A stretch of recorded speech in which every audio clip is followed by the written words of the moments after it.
Hi guys, tonight we step quietly into a world that feels both familiar and impossibly distant. A world where you pull your cloak a little tighter because the medieval cold cuts straight through whatever confidence you thought you had. You arrive in a village where winter dusk settles fast and every breath fogs the air like a tiny drifting cloud. Frost gathers on the edges of thatched roofs, and you notice your boots crunching on ground that has already stiffened into a sheet of ice. All around you, chimneys cough out thin trails of smoke that twist into the darkening sky. You feel the sting on your cheeks, the kind that reminds you that central heating is still centuries in the future, and you probably will not survive this if you rely only on optimism and a thin wool layer. So before you get comfortable, take a moment to like the video and subscribe, but only if you genuinely enjoy what I do here. And while you settle in, tell me where you're watching from and what time it is for you right now. Now dim the lights and let the cold of this forgotten world slip around you as you begin to imagine how anyone could sleep here. You duck your head as you step through the crooked entryway of a small house, and a rush of icy air follows you inside.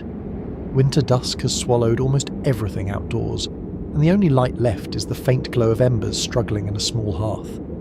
Medieval households relied heavily on this single pool of warmth, and you already sense how fragile it feels. A mainstream historical fact tells you that many peasant homes were built from wattle and daub, a technique using woven sticks packed with mud. It was cheap and quick, but about as insulating as a wet towel. The cold seeps through every seam, and you instantly understand why darkness and winter were such powerful forces in everyday medieval life. You look around. The room is cramped, low-ceilinged and unevenly lit. Shadows stretch over every wall like long, reaching fingers. It takes a moment for your eyes to adjust. Once they do, you notice how your breath forms its own mist inside the room, drifting upward like pale smoke. The air indoors is only slightly warmer than the freezing wind outside. You rub your hands together and listen to the soft crackle of the hearth. That gentle sound becomes a kind of companion, a reminder that the family living here fights the cold each night with a flame that often feels too small for the job. Your fingers graze the rough walls that hold back the winter with more hope than actual strength. The surface feels uneven and a bit damp since moisture creeps through mud walls during long winters. There is a quirky little tidbit whispered by one villager who claims that some households stuffed gaps with whatever they had, including moss hair and even feathers plucked from unlucky chickens. It is not a glamorous way to fortify your home, but you take what you can get when the wind is determined to freeze your nose while you sleep. Your footsteps creak against wooden planks that have seen better days. A small family huddles near the hearth, sharing that shrinking warmth with the same instinctive closeness you might show under a blanket on a stormy night. They glance at you without much surprise because visitors are common in harsh seasons. People stick together partly for survival, and partly because it feels kinder to suffer as a group than alone. The fire offers a steady orange glow, washing the room with a sleepy warmth that never quite reaches your toes. You crouch near it, stretching your hands out. Sparks rise, softly spiraling upward until they vanish. You can almost imagine falling asleep right here, your body curled next to the coals like a tired house cat. But even as you imagine that comforting thought, you know there is no luxury here. The hearth burns low because firewood is scarce. A single log might need to last an entire evening. Historians still argue whether communities in colder regions had consistent enough fuel supplies to survive the hardest winters, or if many families simply endured nights that hovered just above freezing. You picture the arguments, some scholars insisting that wood-gathering networks and communal forests were reliable enough, and others pointing out that countless medieval complaints describe shortages each winter. You feel the tension of those debates in this dim little room where every ember counts.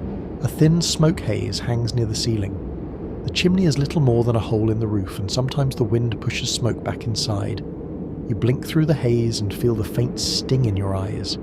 The family coughs from time to time, not from sickness, but from air that is forever flavoured with soot. It gives the home its familiar scent, a mix of burning wood, damp wool, straw, and something almost sweet from the stewing broth that has simmered for hours. You listen closely. Outside, the wind howls like a restless creature circling the house. It rattles loose shutters and sweeps icy dust across the village lanes. Inside, you hear murmured conversations, low and worn with fatigue. People talk quietly during winter evenings because every bit of energy is precious.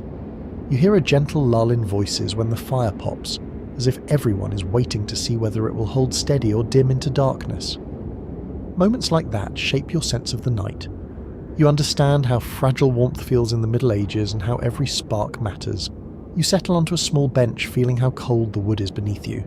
The chill creeps through your clothes with slow determination. You imagine sleeping here wrapped in thin layers, hoping the wind does not force its way through a new crack in the wall. You wonder how people train their bodies to accept such temperatures. You recognise that sleep here is not luxurious or peaceful, but practical, a nightly negotiation with discomfort. Your eyelids grow heavy as you watch the orange glow shift and flicker. Your mind drifts with the movement of the flames, and for a moment you sense how ordinary medieval nights depended on that hypnotic pulse of firelight. The family begins to settle into sleep, curling up near the hearth, pulling cloaks and blankets around themselves. You do not move, you simply breathe, letting the cold nip at your fingers, while your thoughts wander to the centuries of people who lived and slept exactly like this.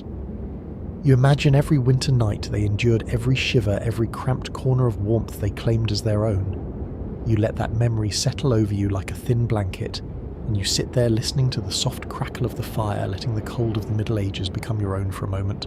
You remain in that dim room a little longer, letting your eyes follow the glow of the hearth until it softens into a gentle blur. When you finally rise to stretch your legs, the cold settles around you again like an unwelcome cloak. Your breath fogs in front of your face, reminding you that winter has already tightened its grip on this village. You step toward the low doorway, brushing aside a curtain made from rough linen. A gust of icy air sweeps in as you exit the main room, and it feels like walking straight into a wall of needles. You pull your arms close to your chest and brace yourself. Out here, shivering thresholds are part of every evening ritual. The moment you cross from one space to another, the temperature drops sharply, and suddenly you understand how crucial simple architectural details were to the survival of ordinary medieval people. You pause under the lintel. The door is little more than a plank of wood propped into a frame that is not quite square. Gaps line the edges, thin enough to overlook in summer, but wide enough in winter to funnel icy drafts across your ankles.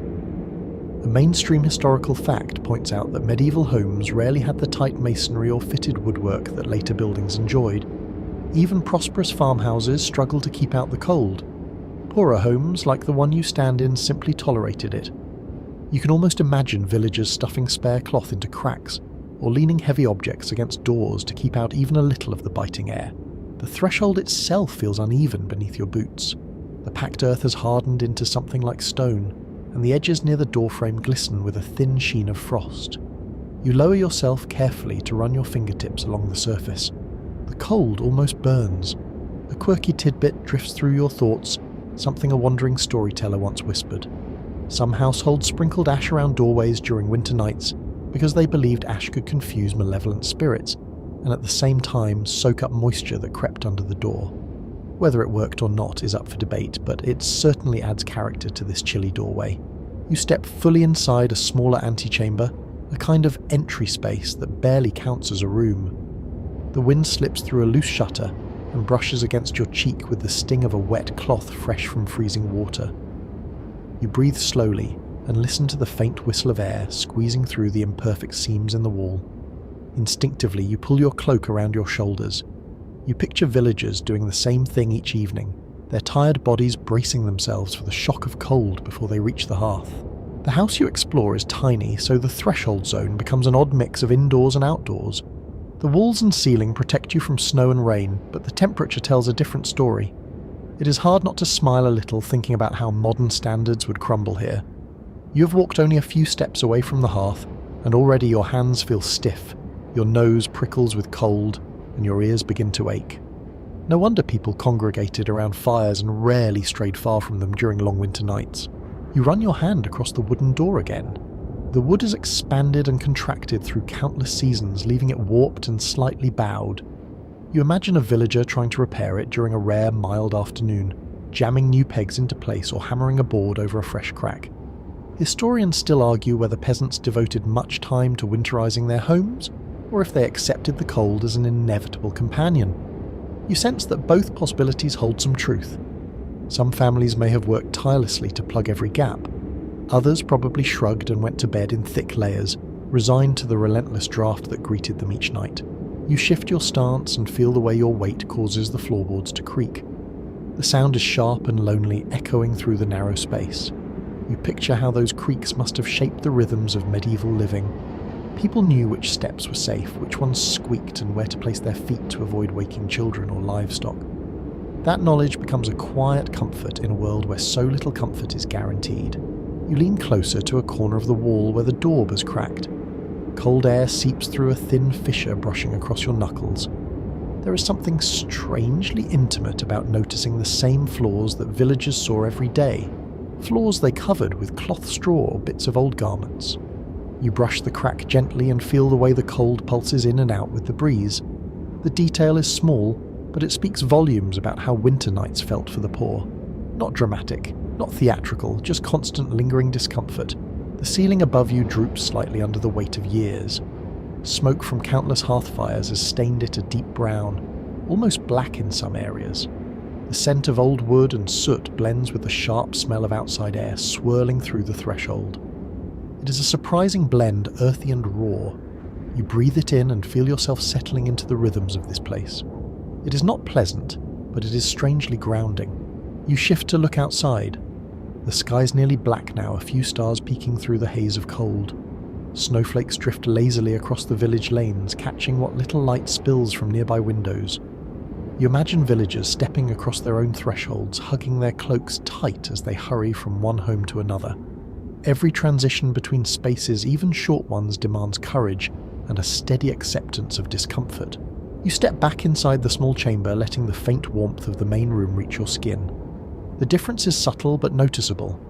You feel the temperature rise by perhaps a single degree. In this world, a single degree means everything. You brush your hands together, chasing away the numbness creeping into your fingers. The contrast between the hearthroom and the threshold becomes a lesson in survival. You realize how much mental effort medieval people spent on simply staying warm. You linger one more moment in the chilly antechamber, thinking about the families who once crossed it every night, shrugging off the cold that followed them indoors. You picture their tired faces, their chapped lips, their hands raw from work and winter wind. You sense how they braced themselves each time they opened the door, understanding that warmth was fleeting and cold was relentless. Then you turn slowly toward the hearthroom again, ready to move deeper into the sleeping world of this winter-bound village. You step back into the main room, letting the small rise in temperature brush across your face, while your eyes adjust once again to the gentle orange glow of the hearth. The air still carries that soft haze of smoke that clings to every beam and every woven basket hanging on the walls. You inhale slowly, feeling how the warmth rises in thin waves from the fire, almost like a living creature stretching after a long rest. As you settle closer, you notice something important about this space. Although the entire house is humble, the area around the hearth becomes the heart of winter life. This is where people talk, work, cook, and most importantly sleep when the cold presses too hard. You lower yourself onto a low stool and let your knees drift toward the warmth. For a moment you imagine how much security this one simple spot offered, in centuries when winter could easily turn deadly. Your eyes sweep the cramped gathering of objects arranged in a half circle around the fire. The poor rarely had furniture to spare, yet everything here has a purpose. A wooden bench sits nearest the flames, a few stools cluster nearby. Baskets full of dried herbs hang overhead, swaying gently in the rising heat. From the way the family arranges themselves each night, you can tell that the hearth corner acts as their shared bedroom. People sleep in layers here, lying as close to the flames as they safely can. One well-accepted detail from medieval records shows that single-room living was extremely common among peasants, which means privacy did not exist, and comfort took whatever form necessity allowed. You shift closer and study the fire itself. It burns low and reddish, fed by sticks rather than logs. The flame dances with a sleepy rhythm, casting moving shadows across the faces of the family settling in for the night. The children sit directly on a heap of old sacks, rubbing their hands together as if trying to squeeze out every bit of warmth the fire can spare.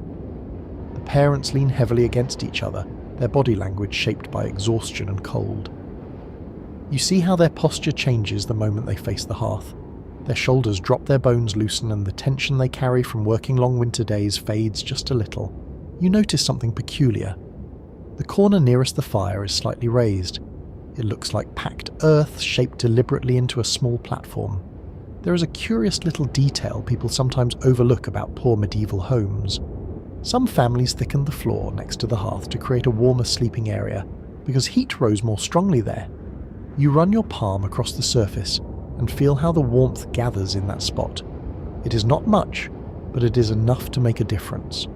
People once positioned themselves here like cats stretching by a sunny window. The scents that drift around the hearth deepen the feeling of closeness. You smell dried rue leaves sprinkled earlier to counter insects. You smell wood smoke soaked into every blanket. You smell the faint sweetness of roots roasting in a clay pot tucked into the coals. The room becomes a mix of survival and comfort, something that feels almost sacred in a long winter. Sleep here grows from routine and necessity rather than indulgence. You picture how many nights families like this curled up together while winter winds rattled shutters and snow drifted against the walls. Your attention drifts upward. You watch smoke curl toward the roof hole and scatter into the icy air. The smoke stains along the rafters reveal years of fires, years of winters that forced people to gather in this exact spot. Some researchers wonder if the smoke helped warm the air slightly by creating a thicker layer near the ceiling similar to a natural insulation blanket. The idea is not proven, but the smoke definitely adds character to the room. It also stings your eyes and irritates your throat, reminding you that medieval warmth always came with a cost. You sit down on a woven mat that someone pulled beside the fire. The mat is old and frayed its reed stiff, but still functional. You imagine a villager weaving it by hand during a quiet winter morning, fingers numb yet determined. The mat creaks softly under your weight. You lean in toward the warmth, watching embers pulse like tiny red stars at your feet. When you study the hearth more closely, you realize why it meant so much. It does not simply heat the home. It acts as a symbol of safety, a fragile refuge against the cold pressing from every direction. A kettle hangs above the fire, suspended by a soot-darkened hook. Steam rises gently from its spout, carrying the faint aroma of some herbal infusion. You watch droplets gather and fall with a soft hiss. A surprising footnote from old descriptions of peasant households notes that families often kept a pot warm through the night, so they could drink something hot before dawn or mix quick broth for sick children. The warmth from that single pot mattered more than most modern people could imagine. Your gaze shifts to the shadows beyond the hearth circle. The edges of the room feel almost unreachable from where you sit. The cold dimness beyond the fire becomes a strange landscape of unclear shapes. You see an overturned bucket, a pile of tools, and a stack of firewood that looks painfully small. You suspect the family rationed each branch with careful judgment. The fire crackles softly, reminding you that every spark is precious. When you picture the family sleeping here, you realize that their dreams, if they had any energy left for dreaming, happened within the orange glow that protected them from freezing nights. You stretch your legs toward the warmth and imagine lying down where the children sleep. Their makeshift bedding consists of old blankets, worn cloaks, and whatever soft cloth the family owned. The youngest child pulls a faded wool covering to his chin, curling into a warm ball that reminds you of a puppy finding its perfect resting place. You feel a tug of tenderness at the scene. Nothing luxurious exists here, yet you sense a deep connection between the family and their hearth. The fire pops again, scattering a few sparks. You watch them fade quickly on the packed earth. In moments like this, the difference between comfort and danger narrows. A stray ember might ignite straw or clothing, which is why families monitored the fire even in their sleep. Some academic voices are divided on the idea that peasants kept a strict fire-tending rotation during winter nights. Some suggest families trusted the embers to smoulder safely. Others insist that someone always stirred in the night to adjust the fire. You sense that the truth might have varied from village to village. You rest your palm on the nearest blanket. It feels rough but warm from the fire. You imagine sliding down to the floor and curling near the embers yourself, letting the heat seep into your bones while the sounds of winter fade into background murmurs. You realize you could almost fall asleep here if you stayed still long enough. The hearth corner is a haven, a fragile island of warmth in a world ruled by cold. You let that thought settle and allow your breathing to match the quiet, steady rhythm of the fire before preparing to move deeper into the sleeping world of medieval winter life. You ease yourself upward from the hearth circle, letting the warmth cling to your clothes for as long as it can before slipping away. You take a few slow steps toward a darker corner of the room where the bedding waits. The glow from the fire dims quickly as you move farther from it, leaving the outlines of objects to blend into gentle shadow. You feel your toes curl inside your shoes as the temperature drops again. Even inside this house, winter has a way of reminding you that every inch away from the flames brings a new level of cold. You pause for a moment and listen. The family has begun preparing their bedding. Rustling cloth, rearranging sacks and patting down old straw with the same tender rhythm people use today when they fluff pillows or pull blankets straight. When you kneel beside the bedding, the texture surprises you. The straw rustles sharply like thin bones shifting under your hands. It feels prickly and alive, but not in a comforting way. You press down gently and notice how the straw collapses beneath your weight, forming a shallow cushion.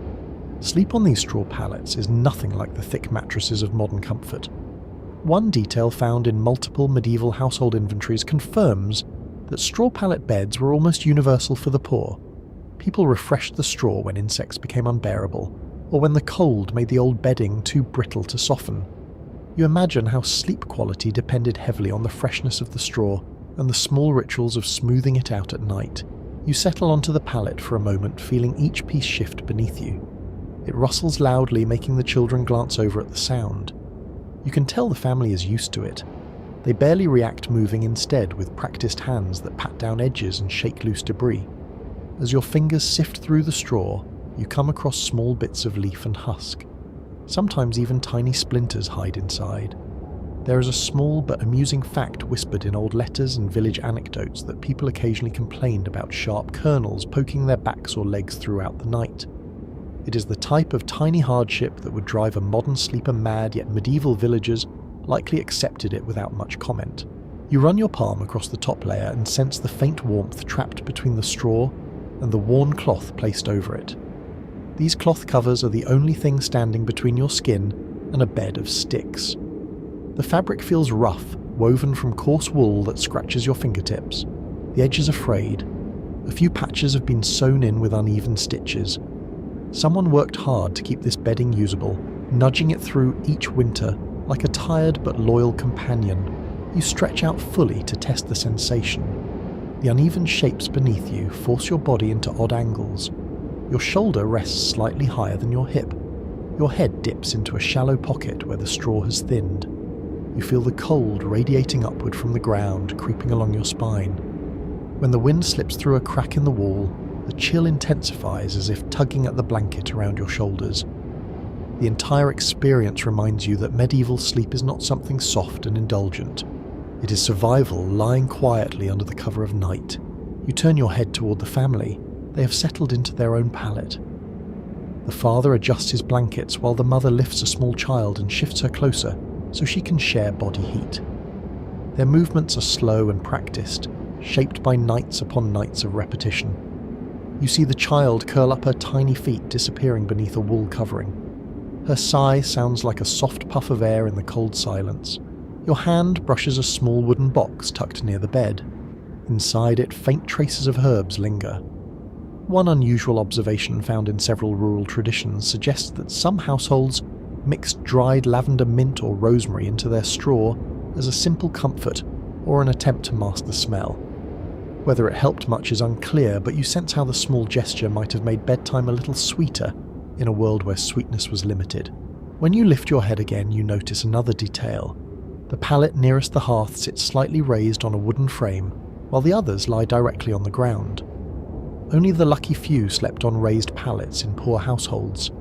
The frame creaks when the father shifts his weight. You touch it gently and feel the splintered texture beneath your fingers. Some woodworkers claim that raising a pallet prevented drafts from seeping directly into the bones at night. This belief appears again and again in various old notes, although different specialists disagree on how effective the technique really was. Some experts argue that a raised frame blocked the cold better. Others claim it changed little, because the room itself remained freezing. You suspect both opinions contain pieces of truth. You lift yourself from the pallet and sit cross-legged beside it. The light from the hearth flickers against your knees. You watch how shadows ripple across the straw, revealing just how uneven the bedding really is. It takes only a small movement for the straw to shift into new ridges and awkward lumps. You imagine tossing gently in the night and having to readjust the bedding with half-frozen fingers, brushing the straw back into place so your hips would not rest against a sharp piece. Your thoughts wander to the smell. There is no hiding from it. Straw carries a dry, earthy scent mixed with a hint of dust and old fibres. In some corners, the smell sharpens where moisture once seeped in. The blankets draped over the straw add their own aroma of smoke and wool. The combination is strong but not unpleasant once you settle into it. After all, scent becomes part of the sleeping experience here. Each inhale ties you more intimately to this cold little home. You lie flat again this time, closing your eyes to imagine sleep creeping up. The fire crackles softly behind you. The faint rustling of the straw becomes the lullaby of the room. For a moment, you feel yourself drifting into the simple rhythm of medieval night. The prickling under your shoulder is part of the experience. The slight chill along your legs is expected, and the warmth from the blankets, though thin, feels almost sweet in its effort. When you open your eyes again, you glance toward the edges of the pallet. A few small stones sit along the side. They caught your attention earlier, and now you understand what they are for. One household memory, recorded in an old winter journal, notes that people sometimes heated small stones in the fire, wrapped them in cloth and tucked them near their feet or stomach to soften the cold. You touch one carefully. It is still warm. That small heat source makes you smile. It is humble, clever, and surprisingly effective. You shift your weight and let your hands rest flat on the straw. You feel every ridge, every hollow, every imperfection that makes this bedding real. You linger there until the smell of smoke and the rustling of straw blend into something strangely peaceful. Then slowly you rise from the pallet and prepare to explore the next corner of this cold and sleeping world. You step away from the straw pallet, brushing a few stray pieces from your clothes as you ease back into the dim glow near the hearth. Your eyes adjust once more to the shifting dance of firelight, and you move toward a pile of blankets folded neatly in the corner. At first glance they look harmless, soft even, maybe a little worn. But when you kneel to inspect them, an itch prickles your wrist before you even touch the fabric. You pause, narrowing your eyes with a faint suspicion. You lift a corner of the blanket and shake it lightly. A tiny cloud of dust rises, carrying with it the unmistakable hint that something lives within these folds. You place a hand on the blanket and feel the rough, heavily used wool beneath your fingers. The poor rarely washed their bedding in winter because water was scarce and cold. Water could freeze skin numb. Instead, they shook out blankets, aired them over smoky fires, or simply accepted whatever crawled inside. One well-documented point in medieval housekeeping notes that bedding was passed down through generations, patched again and again, sometimes to the point where more patch existed than original cloth. You trace the uneven stitches with your fingertip and imagine someone repairing this by candlelight, their hands stiff from cold. You bring the blanket closer to your face. A faint sour scent clings to it, the result of smoke, sweat, old wool and time. Your ears pick up a soft rustle inside the fabric when you fold it over your arm. You do not need to look closely to know what that sound means. Fleas, the tiny tyrants of medieval sleep. You lower yourself to sit on the floor, the blanket draped across your lap. You study the texture more carefully now, feeling each little lump or crease. You scratch your wrist reflexively, even though nothing has bitten you yet. There is a curious little observation recorded in several old domestic guides that people sometimes sprinkled fine ash or crushed herbs into the folds of their bedding in an attempt to discourage fleas. It rarely worked for long, but it offered a small psychological victory in a world where you fought cold hunger and insects every night. You spread the blanket out flat. Fleas prefer the seams, so you inspect the edges. A few dark specks cling there, too small to see clearly in the dim light. You rub one between your thumb and index finger. It disappears instantly. The family does not pay much attention to your inspection. They are used to it. Fleas have lived with them their entire lives, just as they lived with their parents and grandparents. You feel a pang of sympathy for a child trying to fall asleep, while tiny creatures nibble at her ankles. You shake the blanket again. Loose fibers drift upward like strands of fog. You notice the fabric feels slightly oily from natural lanolin that still clings to the wool.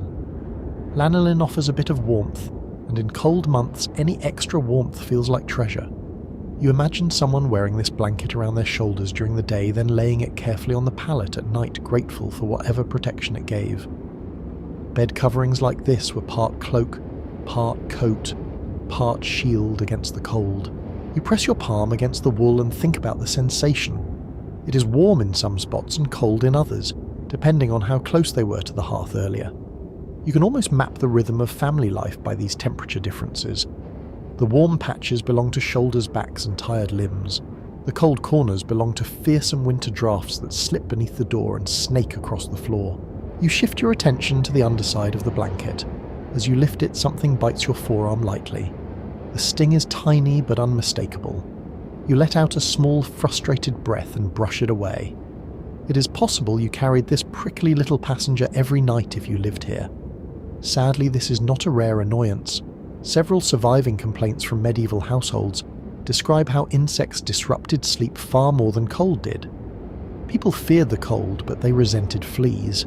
Cold only numbed you. Fleas made you toss and scratch until exhaustion won. You glance at the family settling into their sleeping places again. The mother shakes out her own blanket with one powerful snap. Fleas scatter briefly before returning to their favourite hiding places. Nobody reacts dramatically. For them, this is routine. You reflect on how medieval life trained people to accept constant irritation. Inside these homes, the line between comfort and discomfort blurred into one long compromise. You take one last look at the blanket in your lap. The wool fibres catch the firelight in delicate patterns. It strikes you as oddly beautiful for something that makes you itch. This bedding is soft in intention, but harsh in reality.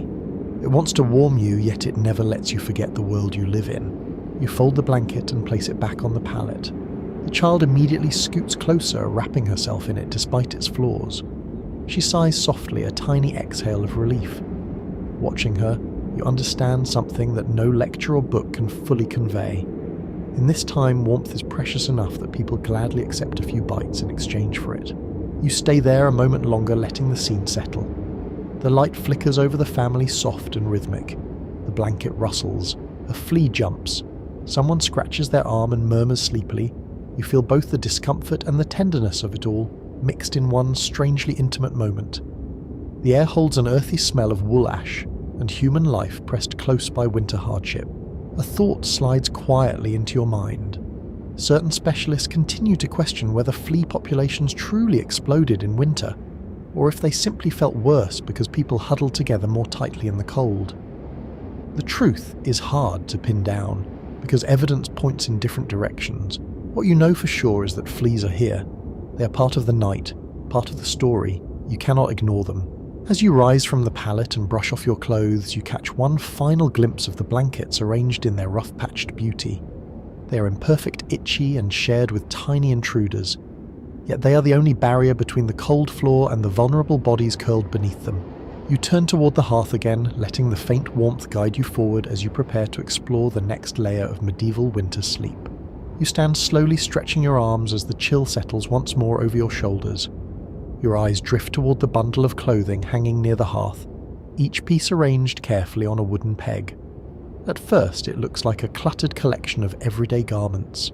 Tunics, cloaks, hose, and a few shirts stitched together from countless scraps. But as you walk closer, you realize these are not simply outfits for the next day. These are night garments too. In a world where the cold sometimes bites harder than hunger, what you wear to bed becomes your closest companion. You reach for one of the tunics and pinch the fabric between your fingers. The material grazes your skin with a coarse and scratchy texture. Poor villagers rarely slept in nightclothes designed for comfort. Instead, they wore whatever layers they owned, often the same clothes they had worked in earlier. You turn the tunic inside out and notice patches sewn in dozens of places. One well-supported detail from medieval clothing studies shows that lower-class garments were repaired so frequently that original cloth might disappear beneath years of mending. Clothing was not fashion. It was survival stitched together with determination. You slip the tunic over your arm, testing its weight. It feels heavier than you expected. Wool back then held its density because it was only lightly processed. The heft gives you a faint sense of security, like wearing a shield against the cold. You imagine lying on a straw pallet with this wrapped tight around your body, letting it press you down, while winter winds whip against the walls. You lift a cloak next. This one is older, its edges frayed, and its surface smooth with age. You drape it briefly over your shoulders and let the warmth sink into the fabric. Cloaks served as blankets during winter sleep doubled and sometimes tripled over the stomach or chest. People layered them until their bodies felt like bundled provisions. A soft creak from the rafters reminds you that a thin house stands between you and the frozen world outside. You glance over at the family. They're gathering their clothing intentionally, choosing the warmest items for the night. The father pulls on an extra tunic, its neckline stretched and worn. The mother wraps a hooded cloak around her shoulders, tying it loosely so she can adjust it while lying down. The children already wear as many layers as their small bodies can handle. Watching them prepare reminds you that warmth required planning. You could not simply crawl under a blanket. You built your own cocoon out of every scrap of fabric you owned. You reach for a long woolen scarf. It is stiff from repeated exposure to smoke and dampness. You rub your thumb along its length and watch dust scatter. Several small holes dot the fabric. Some families stuffed holes with spare threads, or even hair from combing's a small but practical trick you might overlook in a modern world. The scarf feels rough against your cheek when you test it, yet comforting in its warmth. You wrap the scarf around your neck and imagine lying down with it pulled over your chin, trapping the heat of your breath inside. People needed every bit of warmth they could manage. Clothing at night became part of the bedding. Tunics worked like sheets. Cloaks substituted for padded blankets. Hoods took the place of modern pillows by shielding ears and keeping precious heat close to the skull. You study the layers hanging on the wall again, and notice a small pouch tucked inside a cloak fold. Inside it are dried herbs mixed with coarse salt. One small record from a rural household account mentions families rubbing salt into the insides of their garments during winter because salt supposedly protected wool from dampness and insects. You bring the pouch to your nose. Its scent is sharp, earthy and soothing. It feels like a tiny charm meant to hold together a tiny bit of comfort. A soft sigh escapes your lips as you feel the fabric loosen around your shoulders again. You lift another garment and admire the uneven stitching. Each stitch tells a small story of someone sitting by dim firelight, with chilled fingers trying to mend holes while the wind roared outside. You picture a tired mother patching a sleeve while her children slept, or a young man repairing a tear in his only tunic, fearing that frostbite might reach him first if he allowed cold air to slip through the fabric. As your fingers move across the cloth, you think about how heavy these layers must have felt in sleep. You shift your shoulders under the cloak and experience it yourself. The fabric presses you down like a gentle weight, almost like a firm hand resting across your chest. Maybe it helped people sleep by grounding them, or perhaps it made sleep more restless. Some modern researchers question whether peasants could fully relax under so many layers, or if they woke frequently adjusting garments that shifted in the night. You understand why such questions matter, because the weight you feel now begins to tug at your muscles. You glance toward the hearth, where a faint wave of warmth still rolls outward. The family is crawling into their shared sleeping space. The father loosens his belt so the tunic falls more comfortably across his torso. The mother tucks her cloak beneath her knees before settling it over her back. The child wraps her scarf around her head until only her small nose is visible. You sense the importance of layering. It turns their fragile bedding into a safe place. You find yourself wanting to mimic them, pulling the cloak tighter around your shoulders, as if joining their nightly ritual. You step away from the wall and kneel near the pallet again, arranging the cloak across your lap. The wool radiates a slight warmth, carrying heat absorbed earlier from the hearth. You stroke the fabric with your fingertips, admiring its stubborn loyalty.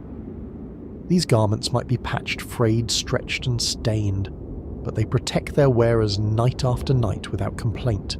As you shift the cloak, a faint jingling sound rattles at the hem. You bend closer and discover tiny metal fragments stitched into the edge. They appear to be old coins, hammered flat and sewn into place. A passing mention in a regional folktale collection suggests some villagers added small metal pieces to their clothing to weigh it down during winter sleep so the edges would not lift when they shifted at night. You test the idea by letting the hem fall across your foot. It stays put. Clever, practical, quietly brilliant. You tuck the cloak around your sides and lie down on the pallet again. Your body sinks slightly into the uneven straw. The clothing warms you more quickly now. You feel the gentle embrace of the layered garments pressing close. The scratchiness no longer bothers you. Instead, you become aware of how the fabric traps each breath, forming a small bubble of warmth around your face. You close your eyes for a moment. The fire crackles softly. The family settles in with low murmurs. The wool around your shoulders becomes a small pocket of comfort in a cold room. You sense how these layers protect you, not only from icy air, but also from the unsettling feeling of vulnerability that comes with winter. You open your eyes again and sit up slowly, letting the cloak slide off your shoulders with a soft whisper of fabric. You fold it carefully and return it to its peg. The wool hangs there like a silent guardian waiting for the next frozen night. You take one last lingering look at the garments arranged along the wall. They are humble yet powerful, fragile yet determined. They are the armour of sleep in a world where cold can steal your breath, your warmth, and even your life. You inhale a long breath, feeling the weight of these layers in your imagination, then turn toward the centre of the room, ready to understand how families use their own bodies as warmth when clothing alone was not enough. You rise slowly, letting the wool layers slip from your imagination, as you turn your attention toward the family settling closer together on the pallet. The fire hums softly behind you. A faint glow shimmers across the straw, drawing gentle halos around heads, shoulders, and arms. As you watch them inch nearer to one another, you begin to understand something essential. In the biting cold of medieval winter nights, warmth was not only borrowed from clothing or wood, it was shared directly from body to body. You ease yourself down beside them close enough to feel that delicate envelope of human heat that forms when people huddle together. It feels fragile at first, like a bubble that could burst with one careless movement, yet it grows steadily as more bodies join in. You observe the father shift his position so that his back presses firmly against the mother's side.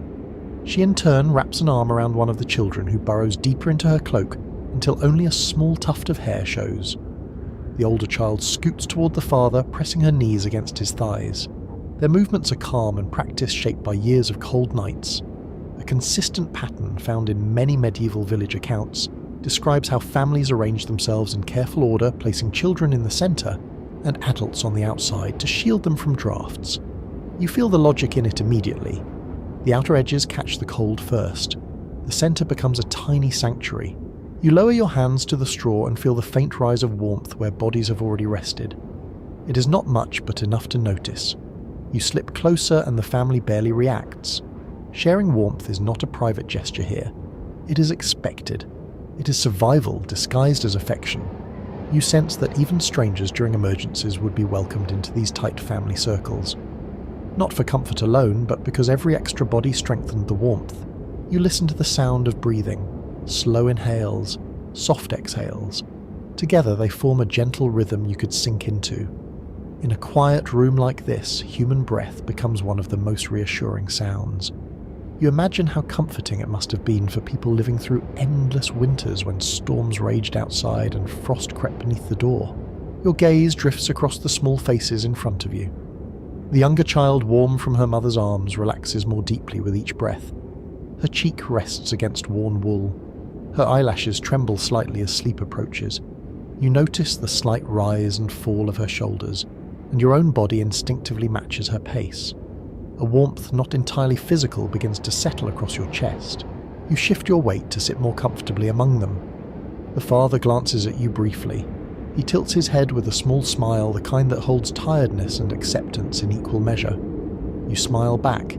You are part of their sleep circle now. You sense how important this connection is. Without shared warmth, the winter nights would be harsher and longer. Your arm brushes lightly against the older child, and you feel how cold she still is. She adjusts her position so her back presses against your side. Her warmth begins to seep into your sleeve. You realise how incredibly close people lived with each other in these times. No personal boundaries, no private space, just bodies pressed together like pieces of a puzzle, forming a single warm shape in the darkness. You pull one of the thin blankets over your legs and the child pulls part of it toward herself without hesitation. You cover both of you. The simple act feels tender. There is a small note preserved in a rural chronicle describing how villagers joked that winter turned everyone into affectionate creatures. People who barely exchanged words during the day often curled together at night, not because they wanted closeness, but because the cold left them no choice. In time, the necessity became a quiet comfort. You lean closer to the mother, who shifts just enough to give you space near the warmer centre.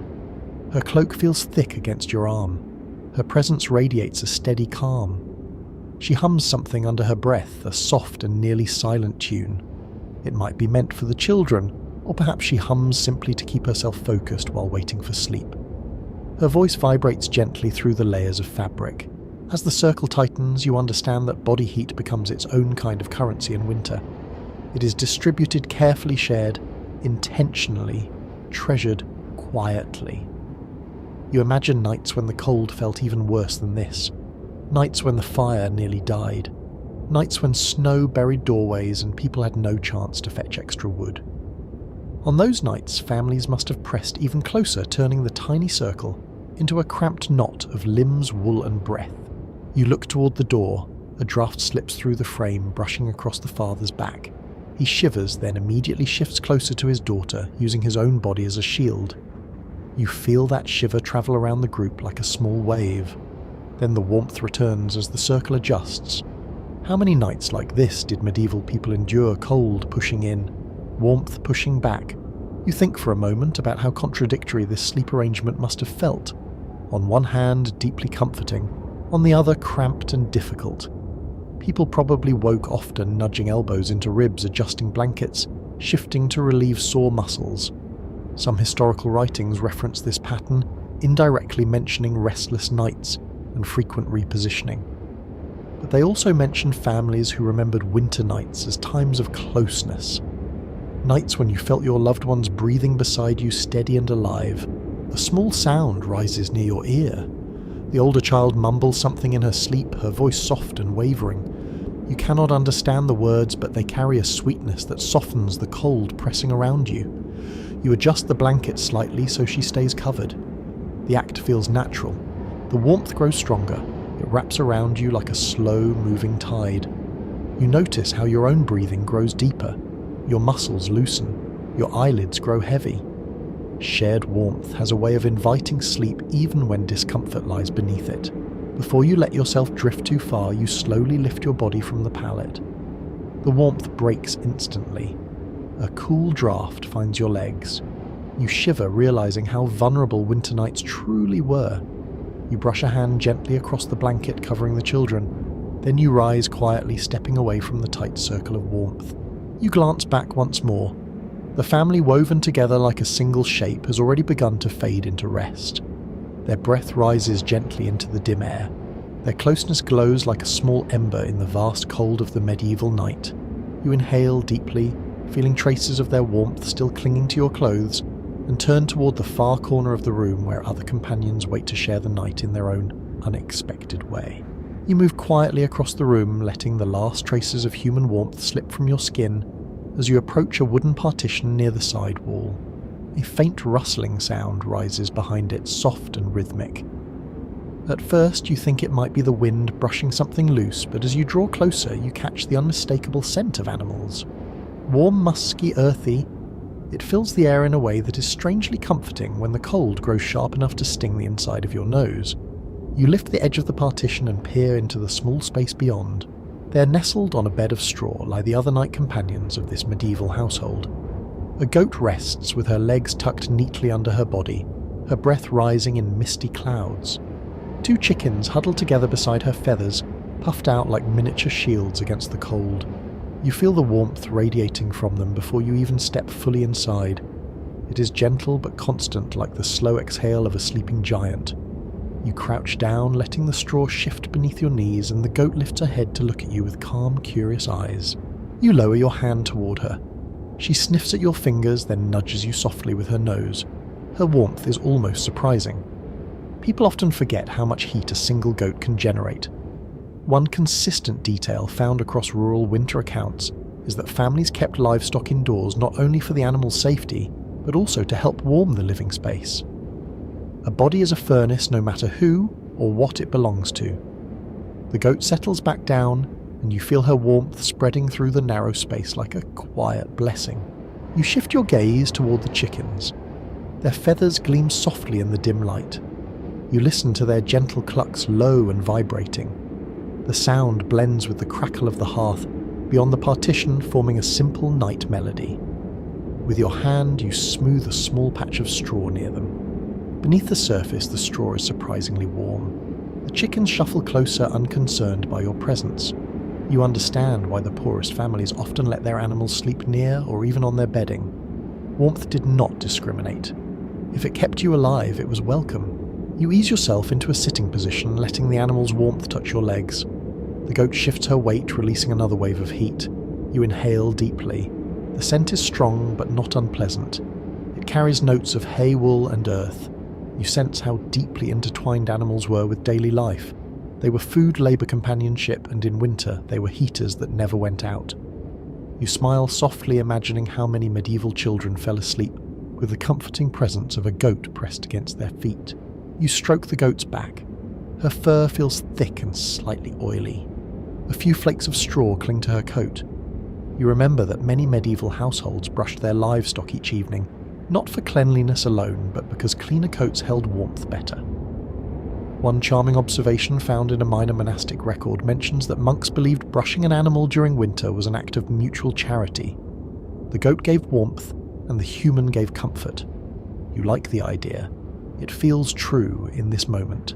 You lean back, letting your shoulders rest against the partition. Through the thin wood, you hear the soft movements of the family on the other side. A murmur here, a sigh there. Two worlds sharing the same night, human and animal warmth intertwining in quiet cooperation. You feel how naturally this arrangement makes sense. In a cold climate with fragile walls and thin bedding, survival required creative partnerships. You focus on the sound of the chickens again. Their soft rustling settles into a repeating rhythm that lulls your mind. You feel yourself growing calmer as your body absorbs the warmth, trapped between straw and fur. Your fingers glide across the straw, and you notice how dry and insulating it feels when packed closely. Straw has always been a friend in cold seasons, both for humans and animals. Families refreshed it often not only for hygiene but also because fresh straw holds warmth far better than old flattened bundles. The goat exhales audibly. Her breath brushes your arm warm and moist. You cannot help but smile.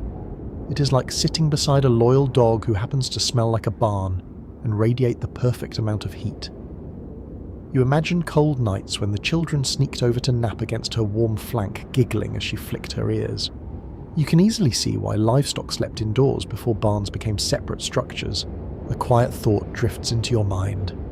Some rural traditions hint that people believed animals detected weather changes better than humans. Villagers watched goats and chickens settle differently when a severe frost approached. It might have been superstition, or it might have held practical truth. Animals respond to cold more instinctively than people. Whether this belief was accurate or not remains uncertain, but you can see how such ideas would arise in homes, where humans and animals shared the same sleeping space. You shift forward to place your hand on the goat's side again. The slow rise and fall of her breathing is almost meditative. You rest your palm there for a long moment, letting your own breath align with hers. There is something deeply soothing about sharing warmth with a creature who neither judges nor speaks. She simply exists solid and steady in the cold room. You glance toward the chickens. One of them ruffles her feathers and hops slightly, then settles again with a soft cluck. You recognize how easily such small movements could wake a medieval sleeper. Nights were not silent. They were filled with rustling, shifting, scratching, and breathing. Sleep came in waves rather than long, uninterrupted stretches. But each sound, though imperfect, became part of the household's normal chorus, a kind of living lullaby only found in ancient winters. You take one last slow breath, feeling the heat from the animals seep into your legs and chest. Then you rise carefully, giving the goat one gentle stroke along her neck. She blinks at you with calm, content eyes. You smile and let the straw whisper beneath your feet as you step back toward the partition. When you lower the wooden panel behind you, the animals remain a warm presence in the back of your mind. Their quiet companionship lingers on your skin as you prepare to explore the cold breath of the night itself, and how it shaped every sleeping moment. You step away from the partition and move toward the center of the room again, where the glow of the hearth stretches only a faint arm across the floor. As you breathe in, you feel the temperature shift. The warm animal-scented air fades, replaced by something sharper and colder. You pause and watch your next exhale drift upward in a pale silver cloud. It hovers in front of your face for a moment before dissolving into the dark. That simple sight tells you everything. The air inside this home is nearly as cold as the air outside. You draw in another breath, slow and steady, and your chest tightens slightly from the chill. You leave the area near the hearth and walk toward a wall where the fire's glow barely reaches. Your breath appears more clearly here, curling like thin smoke. You feel the temperature around you sink.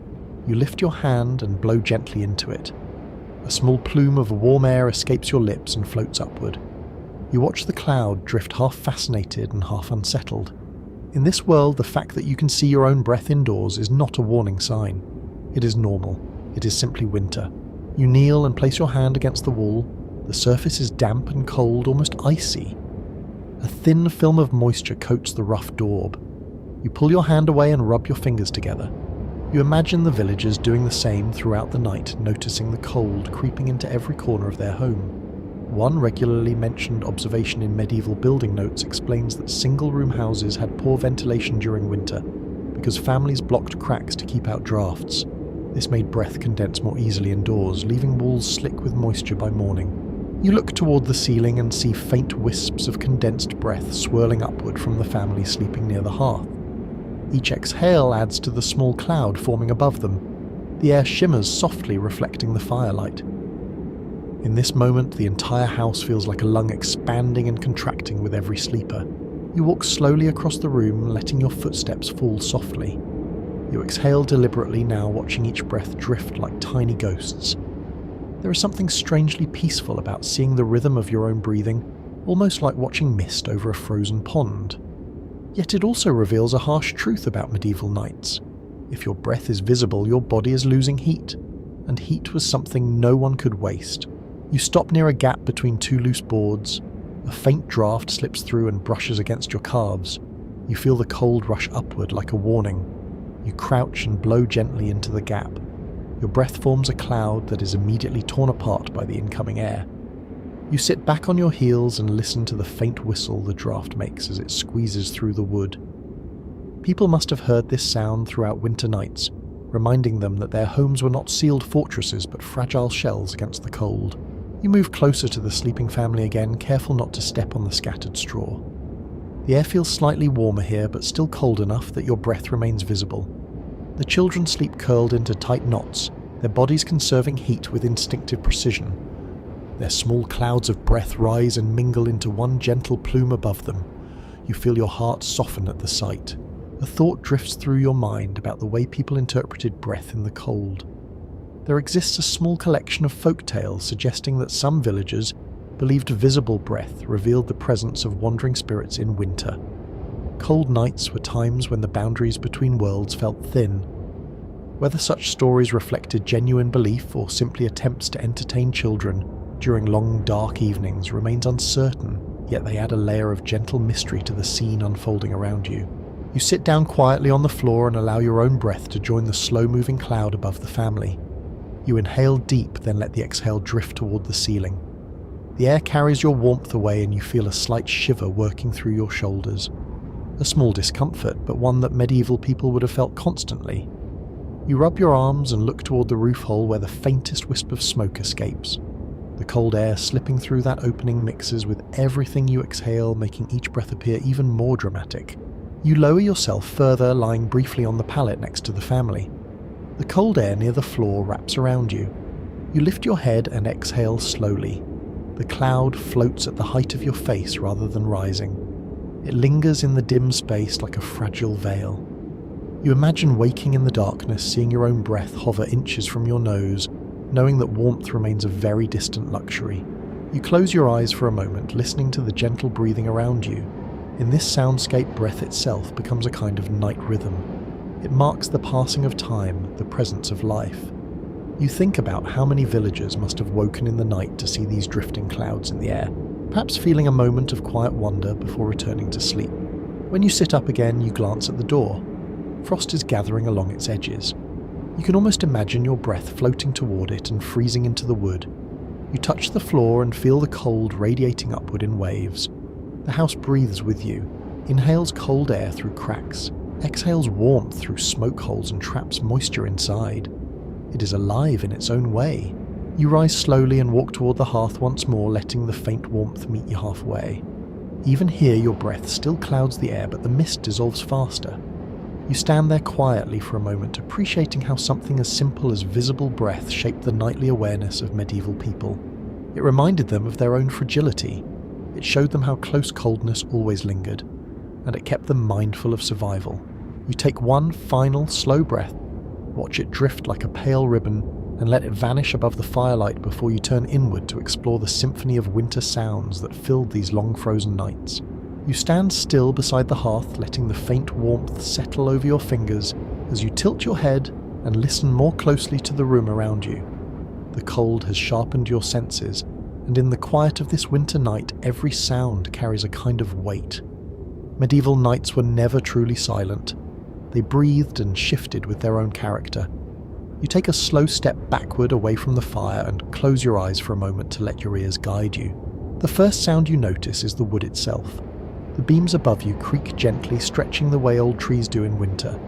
The roof timbers have endured countless seasons of wind and frost, and they sigh softly as the chill tightens around them.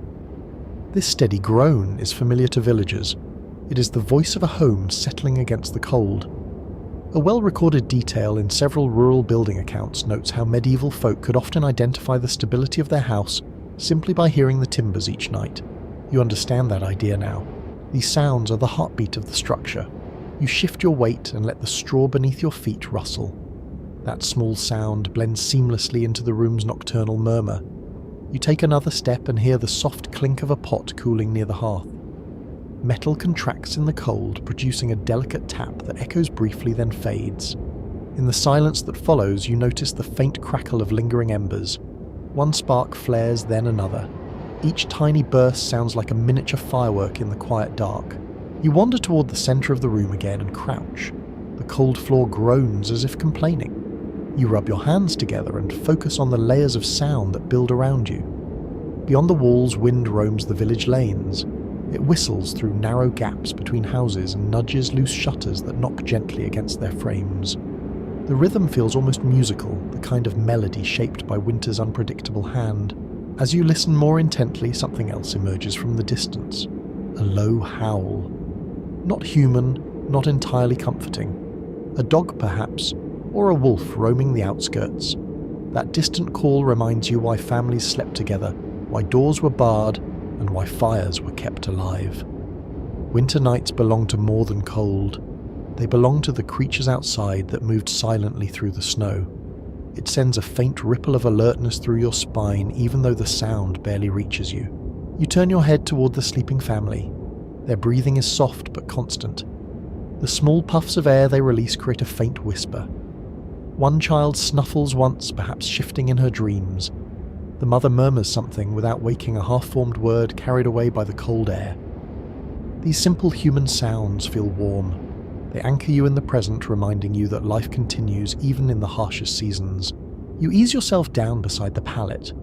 The straw rustles loudly enough that you wince, worried you might disturb the sleepers, but they do not stir. They are accustomed to these noises. They know every complaint of the straw and every crack of the rafters. Nights like this likely rock them into rest with a strange, rugged lullaby. You lean forward and listen harder. A soft drip echoes from somewhere near the back wall. Melted frost perhaps finding a path down the cold stones. Water moves with determination even in winter, and its rhythm becomes part of the nocturnal tapestry. You trace the sound with your eyes following it along the wall. It reminds you that medieval homes often held secret symphonies born from flaws in construction and the movements of nature. You inhale, then let your breath escape slowly. The faint hiss joins the air and dissolves. As you sit there, your ears catch a new sound. A piece of firewood collapses into the ash with a delicate thud. A tiny cascade of sparks rises and disappears. The fire composes its own music, cycling through crackles, pops, and sighs. It is a living presence, one that must be monitored but also cherished. You decide to lie down again, letting your head rest lightly on the straw.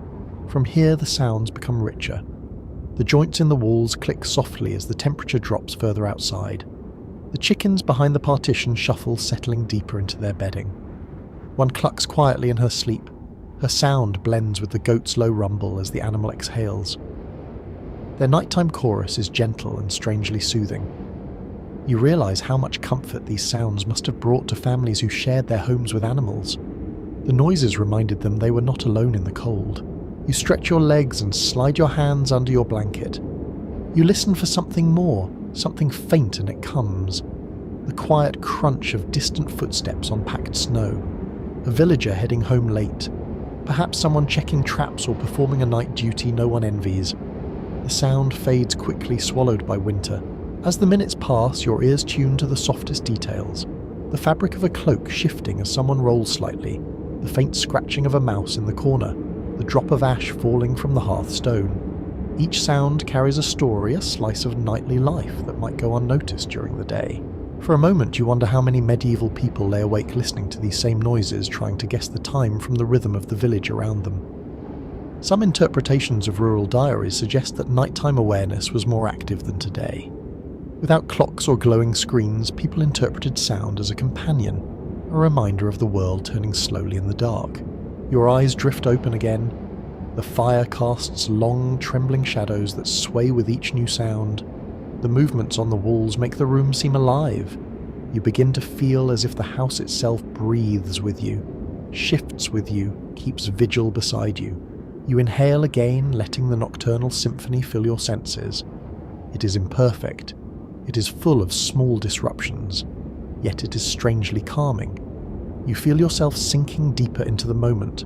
Then quietly you rise to your feet, ready to discover how this fragile harmony depended on someone staying alert enough to feed the embers before they died completely. You stand near the hearth once more, letting your fingers linger above the glowing embers. Their warmth feels thin now, stretched too far across the room to offer much comfort. You sense the hour growing deeper, the cold pressing harder against the house. Medieval winter nights were long, impossibly long, and the fire was the fragile thread that tied people to safety. As you kneel to watch the coals pulse, you understand why tending the fire in the middle of the night became an unspoken responsibility shared quietly within every household. You lean closer. The coals glow like a cluster of tired eyes, red at the centre, and fading to grey at the edges. A soft crackle breaks the silence as a small piece of wood collapses, sending tiny sparks rolling across the ash. You brush them gently aside, feeling the heat brush your knuckles. You inhale the scent of the fire, warm and smoky, then exhale slowly. The breath fades into a thin cloud that dances above the embers before disappearing. You reach for the fire poker resting beside the hearth. The metal feels cold, almost painful as you grip it. You stir the embers, turning them carefully. They brighten immediately, glowing with new life, as if grateful for the attention. A modest fact observed in multiple medieval household notes describes how families learned to interpret embers the way others might read stars or clouds. A certain colour, a certain rhythm of crackling a certain way, the ash shifted. All of it held meaning about how much longer the fire would last and when someone needed to rise. You stand again and look toward the sleeping family. They rest in a gentle tangle of limbs and blankets, unaware of your quiet task. One child turns in her sleep. The father shifts slightly, pulling his cloak tighter. None of them stir fully. You can tell they trust the fire to keep them safe, yet you know the truth. Without regular tending, the hearth could fade into nothing but cold ash, leaving the family vulnerable to the freezing air. You crouch once more. The small log on the hearth has burned down to a half shell of charcoal. You lift it gently with the poker, tucking it deeper into the red centre of the embers. Sparks flutter up like tiny fireflies.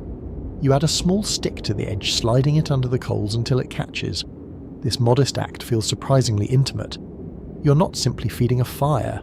You're preserving the warmth that keeps everyone alive until dawn. You think about how medieval families organised this responsibility. Some sources from rural communities mention that children, especially older ones, were often assigned the task of waking during the night to tend the fire because they were light sleepers. Other households rotated the duty among adults, and in some cases no system existed at all. Someone simply woke naturally, felt the cold creeping into their bones, and rose to stir the embers. Scholars who study domestic routines have different interpretations about how formal or informal this practice was, and the variety of opinions highlights how each home shaped its own rhythm. You lift your hand over the fire and imagine the countless nights when someone else knelt in this exact spot, rubbing their hands together, fighting the temptation to crawl back under the covers too soon. The cold always made the task harder. You feel it now. The air behind you presses like ice against your spine, urging you to hurry. But tending a fire is not something to rush. You must coax the flames patiently, like calming a restless child. You place another small stick into the hearth. It crackles immediately, releasing a thin ribbon of smoke. The fire responds with a soft sigh of warmth. You lean closer, adjusting the angle of the stick, nudging a glowing ember against its side. Slowly, very slowly, a small flame curls upward. It flickers once, twice, then holds steady. You sit back on your heels and watch it grow. The tiny flame casts a soft glow across your hands. It is a comforting light, steady and reassuring. But it also reminds you of something important. Fires in medieval homes were dangerous. A spark landing in the wrong place could ignite dry straw or clothing. A collapsing log could roll against a wooden beam. People feared losing their homes to fire almost as much as they feared the cold. A quiet reference in a manorial account mentions that winter fires caused accidents far more often than summer ones, because people slept so close to the flames. Tending the embers became a balancing act between keeping enough heat and preventing disaster. You stand up slowly, stretching your stiff knees. The tiny flame continues to grow, adding a delicate glow to the room. You reach for the small basket of kindling near the hearth. The twigs inside smell faintly of resin and forest bark. You select a few and place them gently on the ember bed. The fire devours them in slow, deliberate bites. A warm sigh fills the room. The sound of the fire changes the atmosphere. It draws the cold back, pushing it toward the walls. The warmth spreads thinly but meaningfully across the floor. You feel it first on your hands, then on your cheeks. You step backward and watch how the family's blankets rise slightly with the new wave of comfort. Their sleep deepens, their breath grows steadier, your heart softens again. A small task like this helps protect their dreams. You sit on a stool near the hearth and listen to the fire's small song. Crackles soft, snaps a faint hum. These sounds remind you of the constant awareness medieval families carried. Even in sleep, their instincts remained half awake.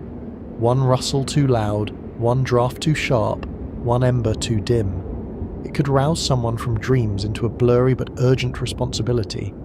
This kind of vigilance shaped nightly life far differently than modern routines. You can feel that difference now. You rake the embers one final time and lean back slightly. The flame is small but steady, just enough to keep the frost from taking over. You imagine yourself drifting into a light doze on this stool, waking again when the fire dims, repeating the ritual until first light. But then your focus shifts. You notice something near the corner of the hearth, a frost rim forming along the stones. Evidence that dawn is still distant. Evidence that the cold wants to reclaim every inch of space the fire warms. You touch the stone with your fingertips. It feels cool despite the fire. Winter always presses inward no matter how fiercely the flames resist. You rise once more and take a final look at the room. The fire glows. The family sleeps peacefully. The animals behind the partition stir, faintly soothed by the new warmth drifting toward them. You take in the entire scene with a quiet breath, feeling both the burden and the comfort of the responsibility you just embraced. You return the poker to its place, wipe a bit of ash from your hands, and allow yourself a moment of stillness. The fire crackles in quiet contentment. You close your eyes briefly, letting that soft glow rest behind your eyelids. Then when you open them again, the cold reminds you that morning will not arrive gently. There are other signs of winter's grip to face, including the icy surprises that greet families when they rise before dawn. You step away from the hearth with slow, careful movements, letting the renewed warmth linger on your skin for as long as it can before the cold takes hold again. The difference between those two temperatures feels sharper now that the fire has been stirred. Each step away from the flames draws you deeper into the chill that lives in every corner of the room. Your breath thickens once more in front of your face, and when you turn toward the small clay jars resting near the wall, you notice something faintly glittering along their rims. You kneel beside the jars and reach out. The clay feels icy, almost painful against your fingertips. You slide your hand over the top of one jar and feel a rough crust. When you lift the lid, a brittle crack breaks the silence. Inside, a sheet of ice clings to the surface of the water. You press gently with a finger. The ice does not immediately give. Instead, it resists with a thin hardness before finally breaking in a delicate snap. The cold rushes up your finger, sending a small shiver through your entire arm. As you test the thickness of the ice, you understand that winter here never stays outside. It crawls into every container, every tool, every morning ritual. A detail preserved in several seasonal household accounts notes that water often froze indoors during harsh winters, even when a fire burned all night. People woke expecting to break ice before they could drink or cook. You feel the truth of that deeply as you stare into the jar's frigid heart. You lift the jar carefully, feeling how heavy and cold it is. Your fingers ache slightly from the chill. You imagine someone waking before dawn, half shivering and half dreaming, reaching for this same jar with stiff hands. They would tap the ice break it scooped away and try to ignore the sting in their knuckles. You picture the morning tasks unfolding slowly in the dark. Fetching more water meant stepping outside into the biting air, sometimes with snow up to the knees. So families kept jars inside, hoping they would not freeze too solid. Hope did not always win. You set the jar back down and examine the small wooden ladle beside it. The ladle's curved bowl has a thin crust of frost around the rim. You tap it lightly. A few tiny flakes fall onto the straw floor. The water within the ladle has frozen in place, holding a faint impression of the last pour. It is a quiet reminder of how the cold reached into every corner of the daily routine. You look over at the sleeping family and wonder how many mornings they greeted with numb fingers and frozen lips. Perhaps they pushed the ice aside with practiced indifference. Perhaps they grumbled gently at the inconvenience. Some mentions in rural diaries suggest that people often joked about the cold, turning even their tools into stubborn creatures. A cup that refused to pour, a pot that held broth, stiff as jelly. Humour softened the hardship just enough to keep spirits from sinking too low. You wrap your fingers around another jar smaller and made of darker clay. When you lift it, the bottom has stuck to the floor. A soft crack separates it from the frost rim forming beneath it. The clay hums faintly against your palm as if the cold vibrates through it. When you tilt it, shards of ice rattle inside like tiny bones. You smile at the sound despite the discomfort. There is something oddly charming about the way ice sings inside pottery. You open the jar. Frozen layers cling to the sides, forming jagged peaks and valleys. You run a finger along the rim. The cold bites sharply. You withdraw your hand and blow into your palm for warmth. You imagine villagers doing this repeatedly throughout winter mornings. Breath becoming their first tool, thawing fingers, warming the edges of jars, preparing hands for the tasks ahead. You glance toward the hearth again. The flames flicker, casting weak lines of light across the floor. The glow barely reaches the jars, leaving them trapped in their own small winter. You stand and carry one jar a little closer to the fire. As you hold it in the light, steam begins to rise faintly from the thawing ice. The transformation feels almost magical, as if you are coaxing life back into something sleeping too deeply.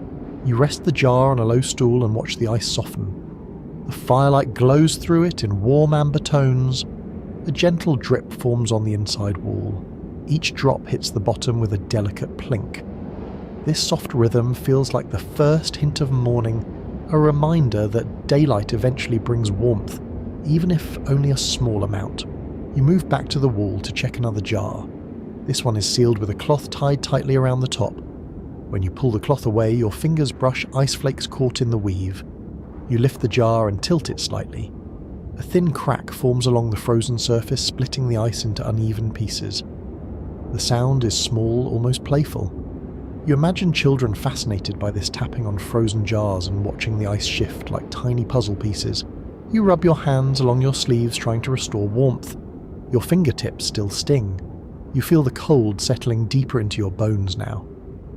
This is the hour when temperature reaches its lowest point. Medieval families often dreaded this moment. Several small observations in seasonal writing suggest that people believed the coldest part of the night tested courage and patience more than any other time. Whether or not this belief was widely held is unclear, but the sentiment feels real as you kneel beside the frozen water. You lean in to examine the floor. Frost creeps across the edges near the jars, forming delicate white veins along the packed earth. You touch one with a fingertip. It melts instantly, leaving a small wet mark. The cold makes the floor feel like stone, and you understand now why families curled tightly in the warmest part of the room. Waking early and stepping onto this icy ground must have been a shock every single day. You gather all the jars and set them near the hearth in a tidy row. The small heat from the fire begins to spread through them. You sit beside them, rubbing your arms and watching as the ice slowly retreats. Water drips softly inside each container. The quiet chorus of melting ice becomes strangely relaxing. A gentle reminder that warmth, even a small amount, always returns. As the jars thaw, you take a slow breath. The cold still clings to the room, but the fire pushes back with quiet determination. You reach out to touch one jar again. The clay feels less harsh now, almost warm around the edges. You smile at the change. The frost has surrendered its hold. You stand and look across the room, imagining how each winter morning began with this simple struggle. Breaking ice, thawing jars, warming hands, a ritual of resilience repeated countless times. You turn toward the family once more. Their breathing remains steady. The fire glows brighter. The jars soften, and you prepare to explore how entire communities shape their sleep around long winter nights, guided by rhythms older than memory. You rise from beside the thawing jars and step slowly toward the doorway, giving your legs time to adjust, after kneeling on the cold floor for so long. As you move, the room shifts gradually from the stillness of deep night towards something more alive. You listen to the soft mix of breathing fire, crackling, and the faintest hint of movement outside. It is not yet morning, but the winter night has begun to settle into its later rhythm, the stretch of hours when entire villages sleep in patterns shaped by community needs, household duties, and the absence of artificial light. You move closer to the doorframe, feeling curious about how these rhythms moulded every hour of medieval winter rest. You press your hand against the rough wood, feeling tiny ridges and splinters. Beyond the door lies a world that sleeps in cycles, not in a single long rest.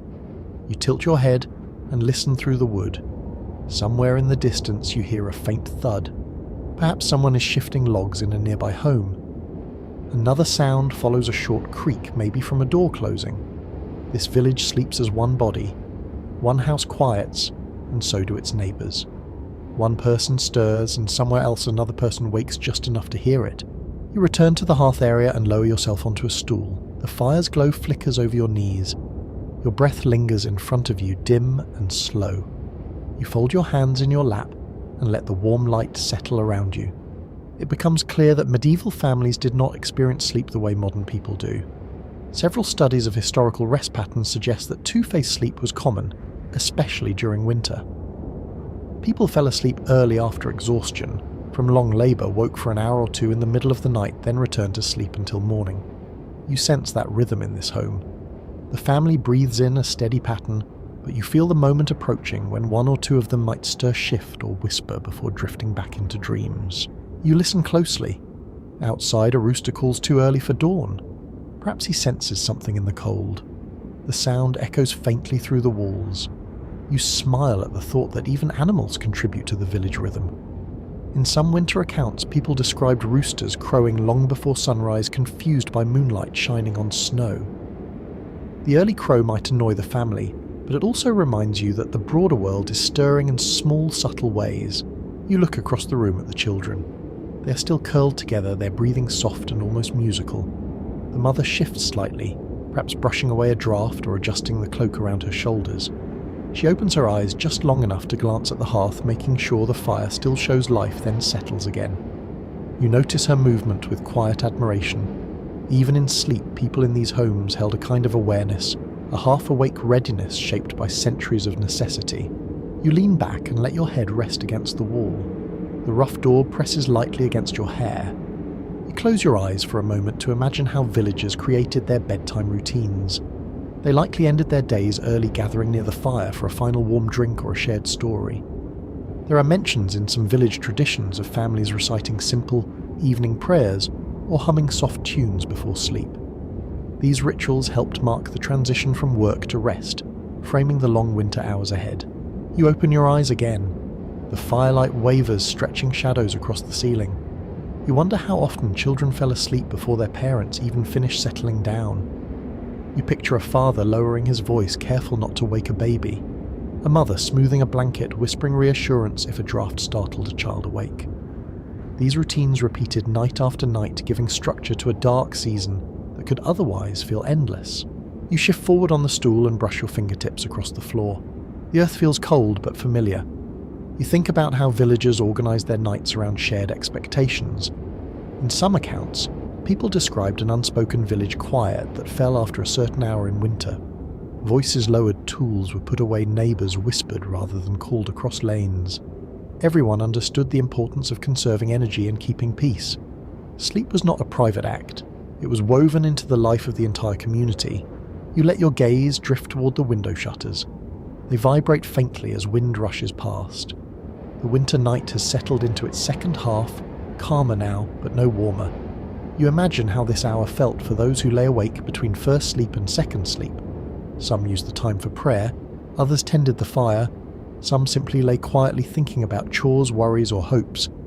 A few small pastoral writings mention people using this time to talk softly with their spouses or check on their children. These quiet moments created a kind of intimacy that daylight rarely allowed. You turn your head toward the goats behind the partition. They shuffle gently in their sleep. One chicken makes a soft peeping noise. These sounds join the wider village rhythm that continues through the night. A single cough from a neighbour's house might carry lightly through the cold. A dog might bark once, then fall silent. The wind's tone might change as snow gathers in new places. All these layers form a living landscape that shapes how people sleep. You sit a little closer to the family, feeling the shared warmth return against your legs. You hear a soft whisper from the father as he stirs briefly, perhaps entering the wakeful gap between his phases of sleep.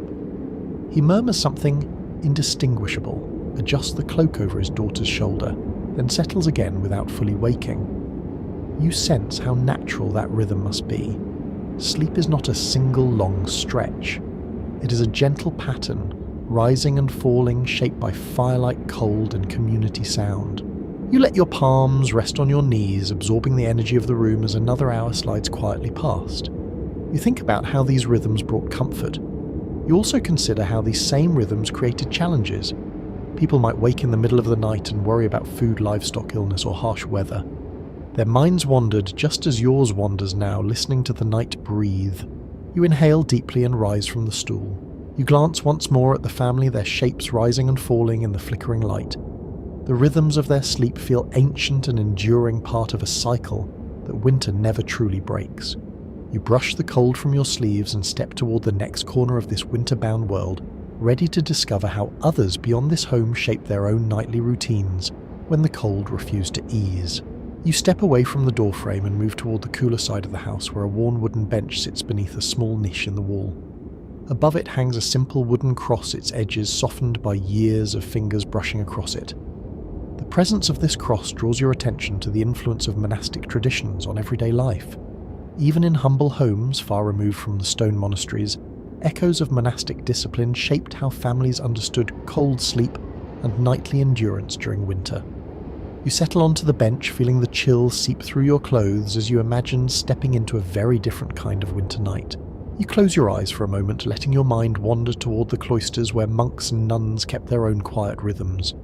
Their stone chambers were even colder than village homes, often designed with little regard for comfort. In many monastic houses, windows were left unglazed for centuries. The wind roamed freely through open arches, turning the dormitories into icy caverns at night. One well-supported insight from monastic writings explains that sleeping in harsh cold was considered part of spiritual discipline. The discomfort reminded the body of its limits and encouraged humility. You picture monks lying in long rows on simple pallets, wrapped in coarse blankets, united in the shared challenge of enduring the night. You open your eyes again. The wooden cross above you catches the firelight in soft glimmers. Villagers admired monastic endurance. Many stories describe how peasants respected monks precisely because they lived with even fewer comforts. Their habits, meals, and sleeping conditions were simple, strict, and deeply tied to religious purpose. Over time, some of these habits drifted into village life. People believed that enduring hardship without complaint strengthened the spirit. This belief shaped how families faced winter nights. They accepted discomfort with patience, told children to be brave, and taught themselves to see cold as part of God's seasonal rhythm. You shift your weight on the bench and imagine the stone floors of a monastery. Cold radiates upward like a steady tide. Monks slept in their robes, kept their hoods pulled low, and avoided the luxury of personal blankets. In some orders, a single candle or small brazier offered the only warmth in vast dormitory halls. You picture the faint glow sliding across long rows of sleeping forms, the silence broken only by soft breath, rustling wool, or the occasional distant toll of a bell. The cross above you brings your focus back to this home. The resemblance between this household's modest routine and a monastic one becomes clearer. Children here sleep in layers, much like novices in training. Adults accept cold nights with quiet resolve. Firewood is rationed the same way monks ration their meals. Silence dominates the late hours. Even the structure of the room, with its single communal sleeping area, mirrors the shared dormitories of religious houses. You rest your hand on the bench, feeling grooves worn into the wood. You imagine a villager sitting here earlier in the evening, whispering a prayer for a mild winter, perhaps asking for protection.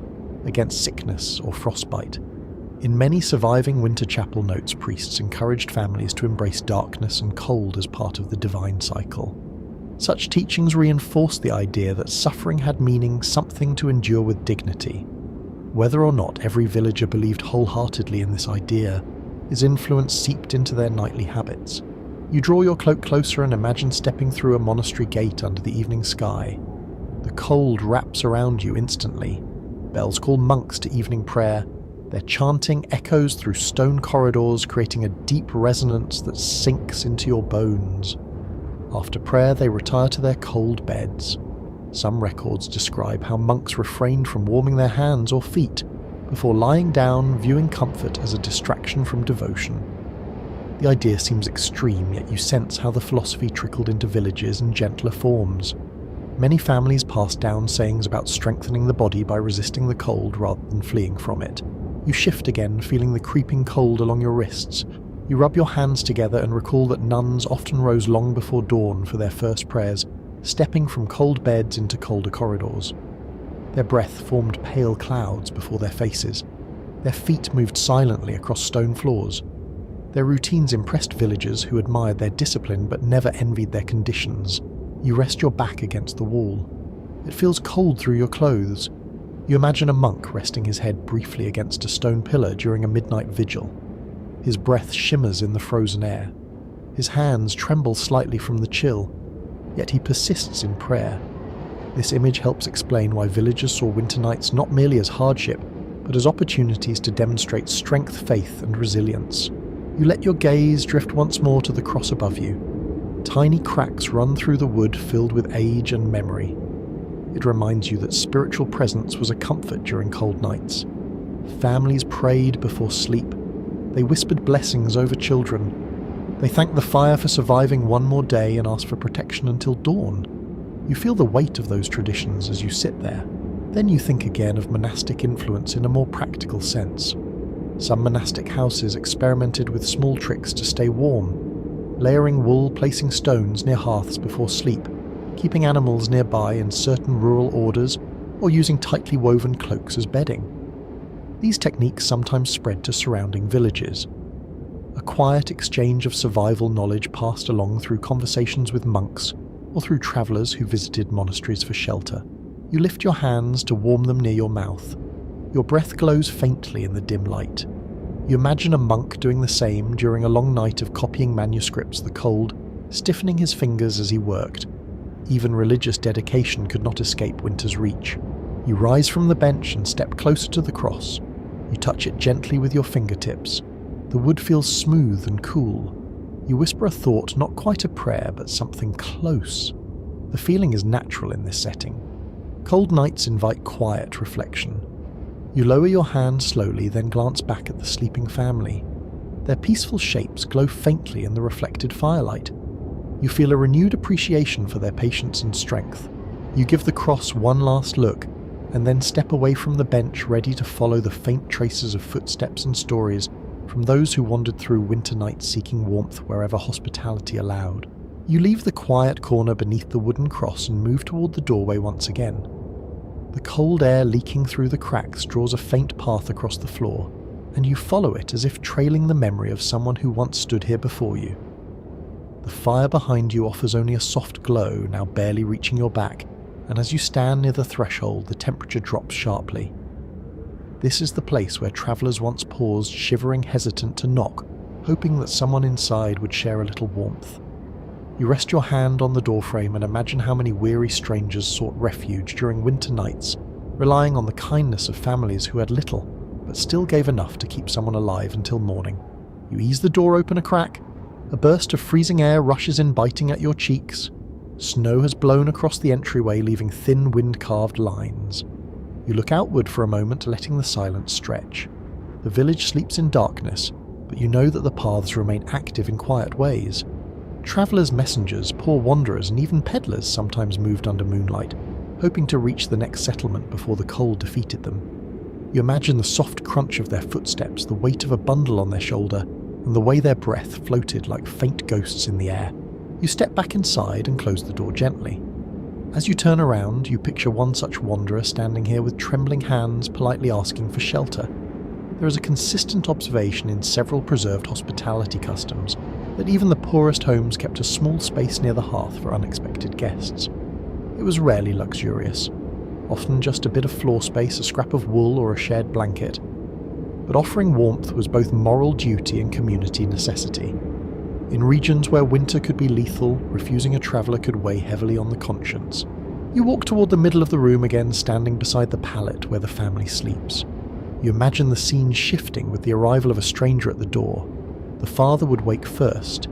He would greet the traveller with caution, then gauge the situation. A cold, hungry wanderer was usually welcomed without hesitation, but there were unspoken rules. A guest had to settle quietly. A guest had to stay to one side of the hearth. A guest had to respect the fragile balance of warmth within the room. You picture the father rising, offering a small nod and gesturing the traveller toward the fire. You lower yourself to the floor and sit where a visitor might have rested. The heat here is faint but comforting. You sense how grateful a traveller must have felt. Your own body feels the difference instantly, and you take a slow breath, letting warmth creep into your cold fingers. You imagine a wanderer warming hands stiff from gripping a walking stick. Perhaps they would remove worn boots, revealing toes chilled to the edge of pain. A few medieval travel accounts mention that strangers often cried quietly upon reaching a warm hearth, after long journeys through winter roads. There is something deeply moving about that image, a silent tear slipping down a frost-burned face. Relief arriving like a soft wave. You rub your arms and picture the family accommodating that extra presence. They would shift closer together, perhaps sharing blankets more tightly. They would offer a bowl of thin broth or a hunk of stale bread softened with warm liquid. Generosity in winter rarely meant abundance. It meant sharing from scarcity. And yet many villagers believed that hospitality brought blessings. A few rural tales hint that refusing a traveller on a freezing night invited misfortune, though the truth of this belief varies between communities. You rise and walk toward the hearth, kneeling where the traveller might sit. You rest your hands over the embers. The fire feels welcoming. You imagine the visitor curled beside it, wrapped in whatever worn cloak they carried. You listen to the soft breaths of the sleeping family. Their trust in their home and in one another creates a tender silence. Into this silence steps a stranger carrying stories, secrets, or troubles. You imagine how these stories would emerge slowly, perhaps spoken in hushed tones once the stranger regained enough warmth to speak. You picture the father stirring from sleep to ask where the traveller came from. The mother might inquire if they were hungry. A child curious and half awake might peek from beneath a blanket. These small interactions shaped winter nights across countless generations.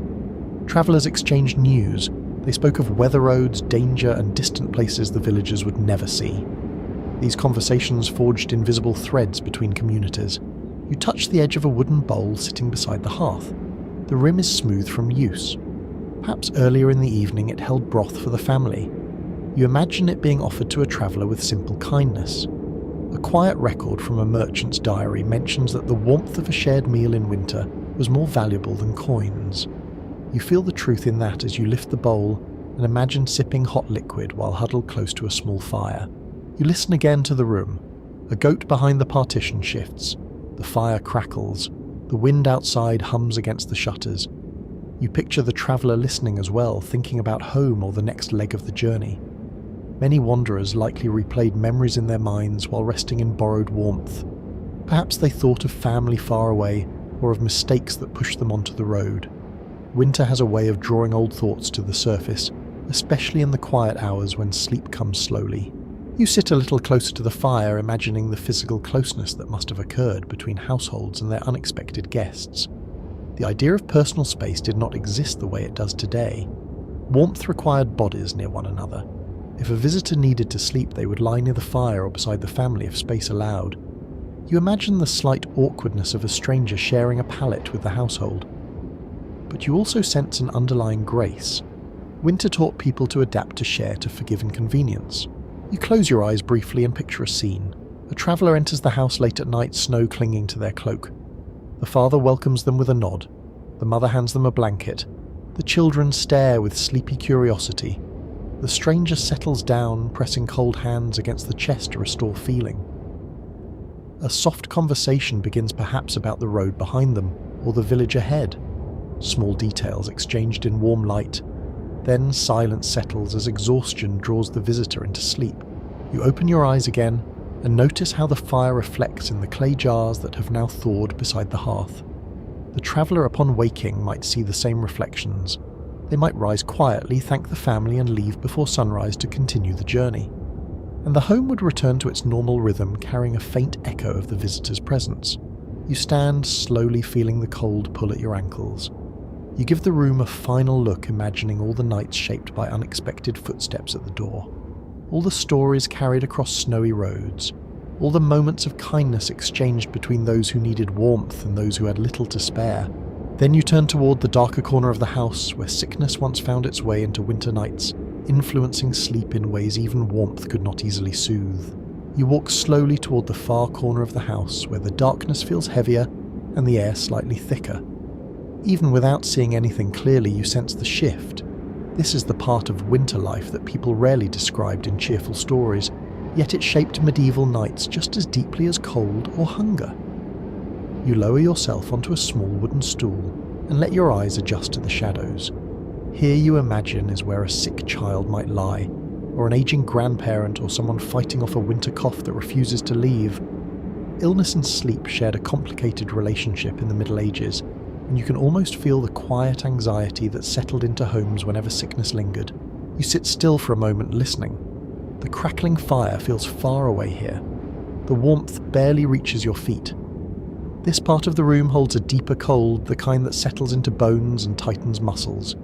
You breathe slowly, feeling the chill wrap around your ribs. No wonder sickness thrived in winter. Cold homes, damp air, and exhausted bodies created perfect conditions for coughs, fevers, and long nights of worry. You reach out and touch a fabric bundle resting on a low pallet. The cloth is rough but warmer than expected. Someone must have slept here recently. You imagine a mother sitting on this stool hours ago, placing a damp cloth on her child's forehead, whispering comforting words between shivers.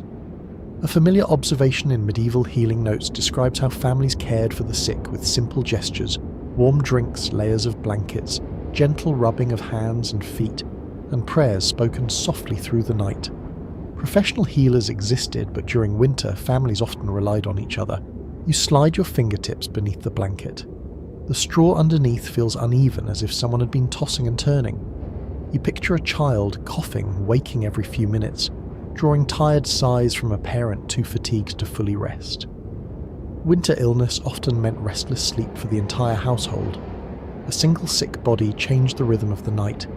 Instead of quiet breathing and soft rustling, the room filled with wheezes, sniffles, moans, and murmured reassurances. You lift a small clay cup sitting beside the pallet. The inside smells faintly of herbs. Perhaps someone mixed a simple remedy here earlier. A combination of thyme honey or heated wine used in many rural recipes to soothe sore throats. You raise the cup to your nose. The faint sweetness lingers like a memory. You think about how comforting such a drink must have been in a freezing room with no medicinal heat, except the fire's glow. You set the cup down gently and look toward the wall. A small cloth pouch hangs from a wooden peg. When you take it down and squeeze it lightly, the scent of dried chamomile drifts out. Aromatic herbs were common in sick rooms believed to chase away harmful air. Whether these herbs helped much is still unclear, but they certainly brought a bit of calm into gloomy winter nights. Some healers insisted that gentle scents helped ease sleep. Others argued that disease spread no matter what herbs hung in the air. Opinions differed, as they often did. You let the pouch rest in your lap and close your eyes for a moment. The imagined sounds of sickness begin to form in your mind. A ragged cough, a whispered plea for water, the soft footsteps of a parent approaching the hearth to warm a cloth. These sounds blend with the wind outside and the crackle of the fire. You feel the exhaustion of someone who has been caring for a loved one throughout the night, torn between the need to rest and the instinct to stay awake. You open your eyes and run your hand along the edge of the pallet again. The blankets feel heavier here, layered more thickly than the family uses on their main bedding. You can imagine why. Sickness chills the body, and keeping a sick person warm was essential. A modest detail noted in several monastic infirmary records suggests that even monasteries known for strict living allowed extra blankets for the ill. Warmth was a form of medicine, even when no other treatment existed. You lift one of the blankets. It carries a scent of smoke and herbs. You picture a mother or father pressing it gently around a feverish child, trying to hold in warmth while also letting fresh air reach their skin. That fragile balance between heat and breath shaped winter care. Too much covering might worsen a fever. Too little could draw dangerous cold into the chest. You place the blanket back and listen again. The house is quiet. No one in this room is sick at the moment. Yet the space still remembers the presence of illness. You feel it lingering like breath on cold glass. Winter brought fear into homes. A cough could take weeks to heal. A fever might flare suddenly in the night. Families watched one another closely, their sleep lighter and shorter when someone was unwell. You rise slowly and walk to the small shelf above the pallet. A bowl sits there with a cracked rim. Inside are remnants of crushed herbs. Some folk practices suggested that ground mustard seeds or heated onions placed near the chest could ease coughing. You touch the inside of the bowl. The faint scent stings your nose slightly. You imagine someone preparing this mixture in dim light, hoping it would help even a little. You take a few steps back, noticing how the cold feels sharper in this corner. Illness and cold seem to chase each other through medieval winters. People whispered prayers at night, asking for protection from chills, coughs and spirits believed to roam in heavy air. You feel a quiet shiver at the thought. Even the most sceptical villagers probably felt unease on nights when sickness spread through homes one by one. You kneel again beside the pallet and rest your palm on the blanket. The texture feels softer now, warmed by your hand. You linger a moment, sensing the weight of all the winter nights this corner has witnessed. Nights when sleep was shallow. Nights when fear sat beside the fire. Nights when a parent stayed awake counting breaths in the dark. You inhale slowly, letting the cold settle into your lungs, then stand once more. You give the space a gentle glance before turning away. The room grows brighter near the hearth. The family sleeps peacefully. But sickness, when it came, changed everything. It shaped winter sleep just as deeply as straw fire or cloaks. You rub your arms for warmth and prepare to step into another influence of winter nights, the world of superstition and invisible fears that shaped what people believed might lurk in the darkness beyond their walls. You rise slowly from the sick corner, rubbing your hands together as if shaking off the heaviness that illness brings to any winter night. As you walk toward the centre of the room again, you become aware of something else that has lived quietly beneath every detail of this home. The medieval world was not shaped by cold and hunger alone. Winter darkness carried its own kind of imagination. Shadows stretched longer, noises felt sharper, and the thin light of a single fire could not always push back the stories people whispered about what moved unseen after sunset. You lower yourself onto a low wooden chest and let your eyes wander to the dim edges of the room, where the glow fades into soft gloom. You sit still for a moment. A cold draught moves behind you, brushing your neck like a fingertip. You do not immediately turn. Instead, you allow yourself to imagine how a medieval villager might have reacted. In winter, when wind moaned through the cracks and frost glittered across windows, people felt the presence of more than weather. They felt the presence of beliefs, fears, and lingering tales that travelled from village to village. The night was not empty. It was crowded with old stories. You lean forward slightly and scan the room. The fire now lower casts trembling shadows across the walls. They flicker like dark shapes moving in slow, uncertain patterns. Your breath clouds faintly as you exhale, and even that small vapour looks ghostly under the thin light. You rub your thumb across the lid of the chest beneath you, and recall that in many households winter nights were said to be the time when restless souls wandered closest to the living. This idea appears again and again in folktale collections, not always taken literally, but never dismissed entirely. You shift your weight and listen to the faint rustle of animals behind the partition. The goat sighs softly. A chicken adjusts its feathers. These noises anchor you in the present, but beyond them, you sense how the medieval imagination turned every unexplained bump or whisper into something alive. You remember hearing stories described in old gatherings about spirits drifting through doorways, or creatures roaming the dark that were neither animal nor human. Whether such tales reflected belief or merely entertainment is uncertain, but they shaped the nightly atmosphere deeply. You turn your head toward a small wooden charm hanging above the door. It is carved in a simple spiral, worn smooth by fingers touching it over many years. You rise, walk toward it and lift it gently. The charm feels light and polished. A few preserved rural traditions explain that charms like this were placed near doors to guard against cold spirits or misfortune that might slip into the home at night. People believed that certain symbols could confuse harmful forces or keep wandering souls from crossing thresholds. The charm here carries both the simplicity of everyday life and the quiet hope for protection. You let the charm fall back against the wood and stand there in silence. The room stills.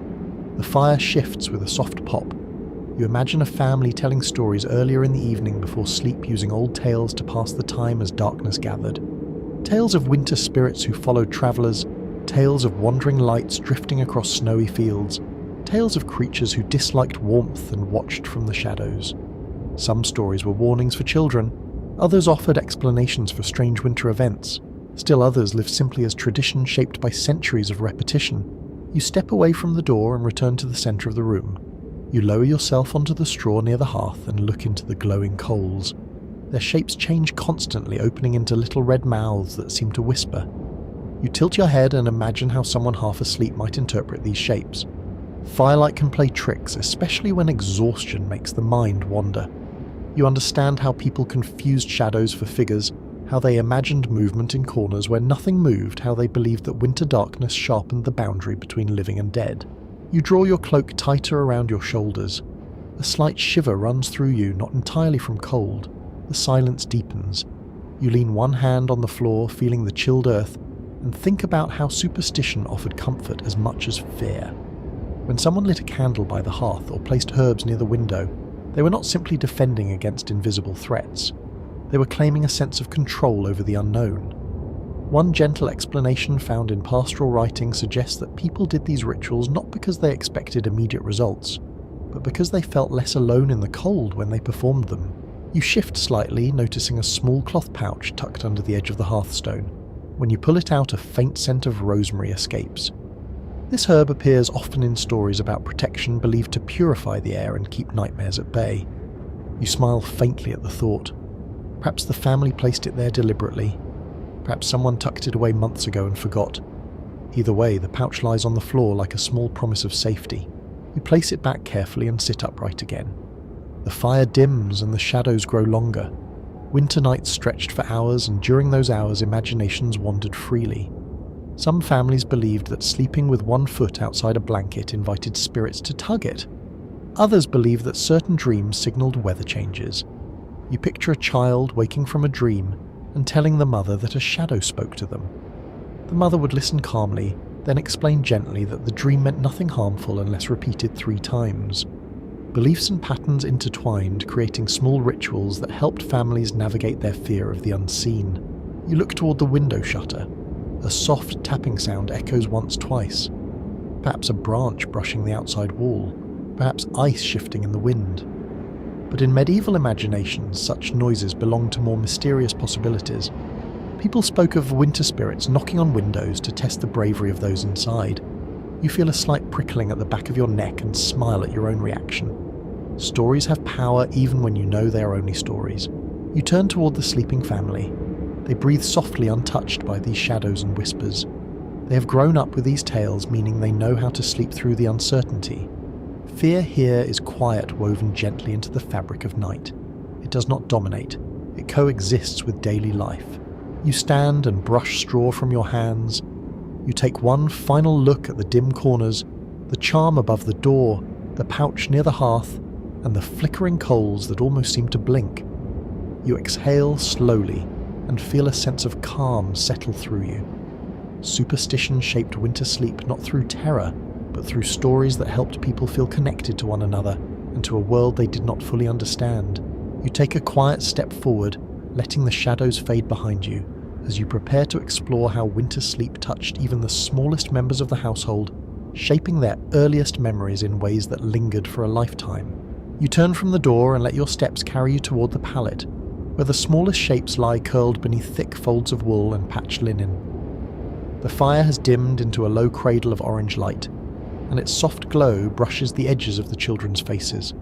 Their cheeks look flushed from shared warmth, their tiny breaths forming faint wisps in the cold air. You kneel beside them, carefully lowering yourself into the hush that surrounds sleeping children in winter. There is a gentleness here, a kind of fragile peace, as if the cold itself hesitates to touch them too roughly. You rest your hand lightly on the straw near their heads. The bedding is warmer than the rest of the floor, shaped by their small bodies, pressed together through the night. Children in medieval winters slept as close to their parents or siblings as possible. A widely noted detail in household narratives explains that young ones rarely slept alone, especially during the coldest months. Their warmth was too precious, their vulnerability too great.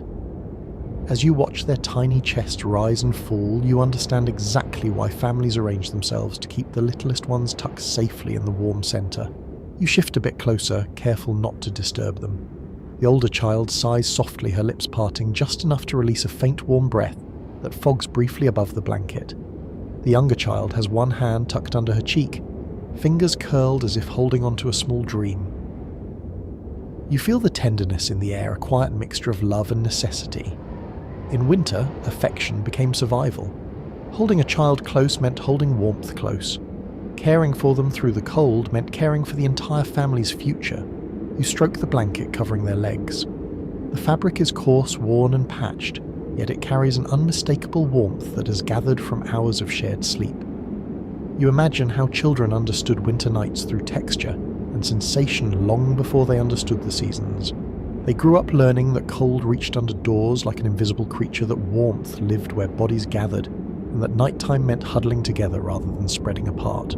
You lift your hand slightly and glance at the small wooden toy lying beside the older child. It is carved in the shape of a horse, though its legs are uneven and its body slightly twisted. The toy feels smooth from years of fingers sliding across it. You pick it up gently. A line of tiny grooves along its back tells you someone once traced patterns here to comfort themselves before falling asleep. For medieval children, toys were few but treasured. They accompanied little ones into winter nights like tiny guardians, helping them drift to sleep despite the cold. You place the toy back and observe the rise and fall of both children's blankets. You think about the dreams they might have. Perhaps they dream of summer fields, perhaps of warm bread, perhaps of running barefoot without fear of frostbite. In some writings on childhood memory, adults recalled that their earliest winters were filled with the sensation of warmth pressed against family members, mixed with the sharp bite of cold air on their noses when they rolled the wrong way in sleep. These memories endured into old age, shaping how people remembered their earliest years. You brush your fingers across the straw beneath the pallet. It is softer here, flattened by the weight of little bodies night after night.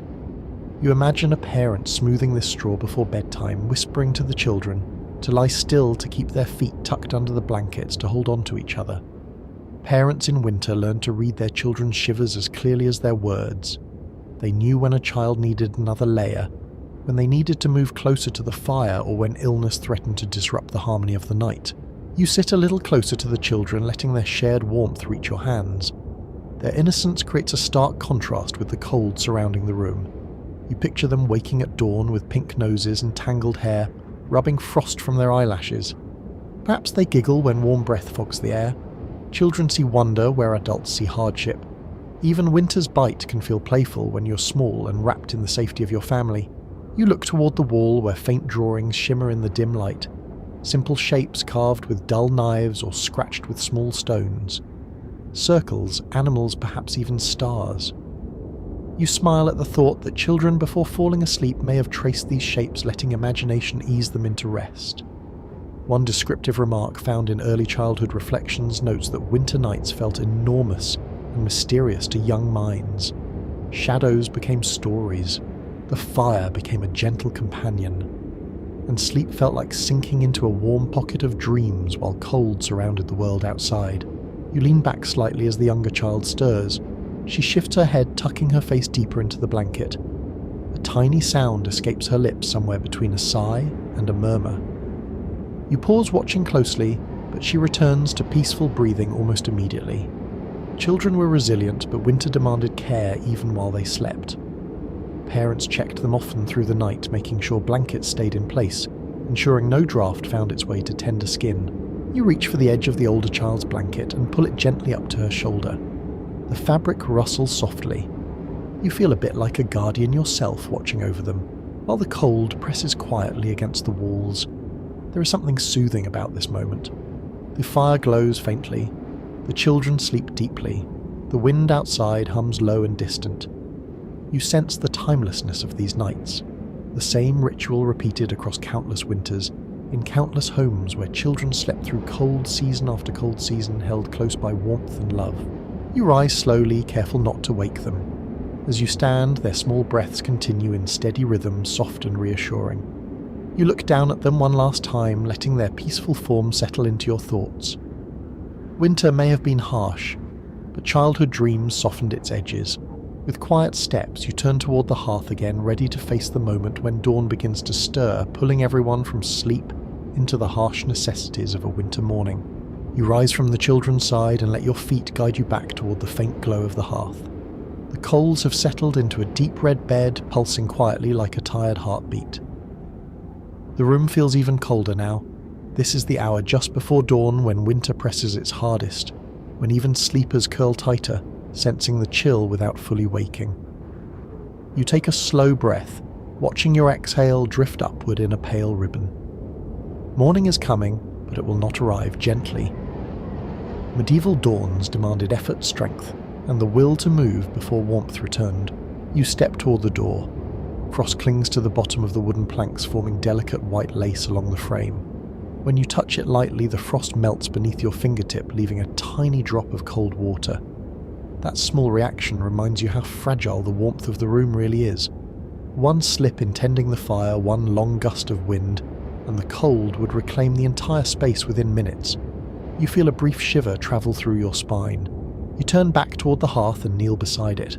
The coals glow faintly, just enough to cast a quiet shimmer across the floor.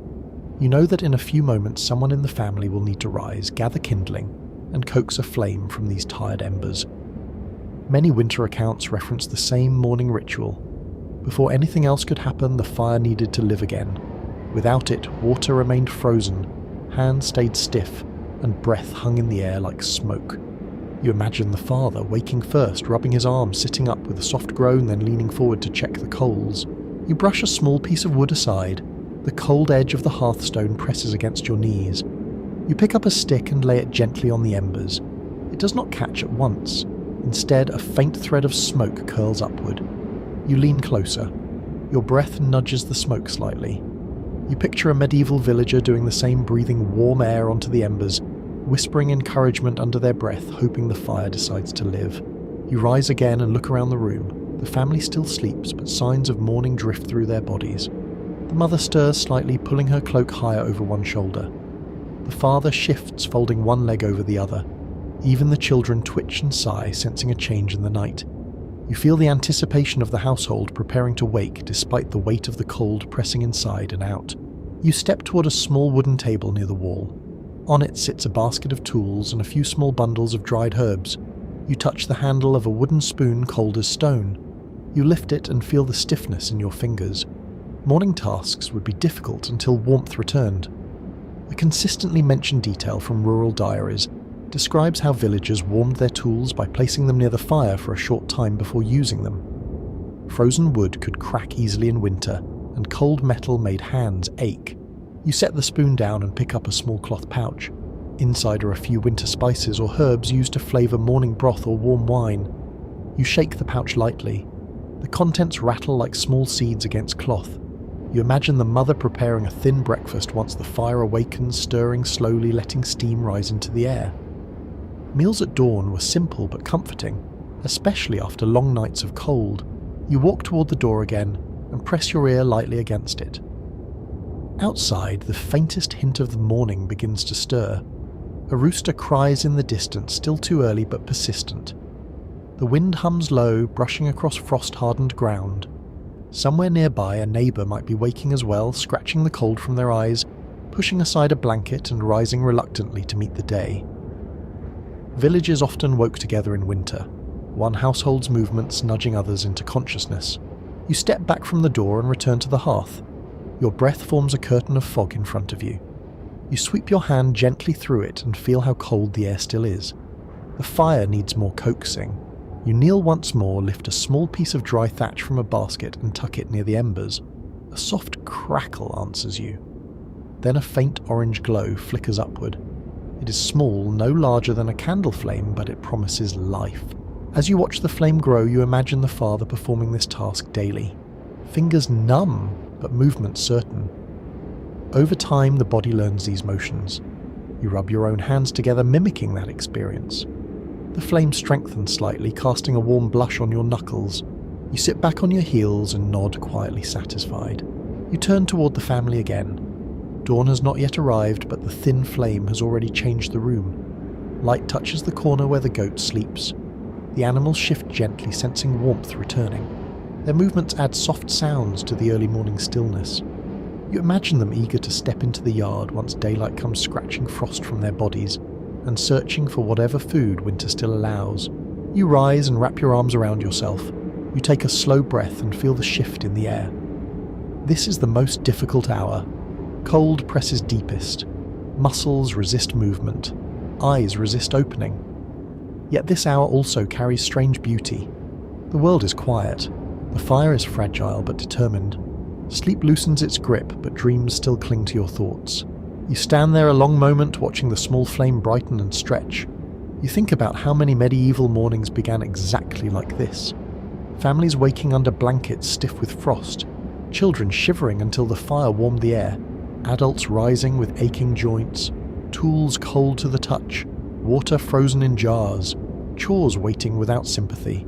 And yet life continued. Fires were kindled, bread was warmed, animals fed, children dressed. The village emerged from darkness one breath at a time. You take a final look at the scene before you, the family shifting quietly in their sleep, the animals stirring softly, the fire awakening from its shallow rest, morning gathering at the edges of the world. You inhale deeply, feeling both the cold and the promise of light.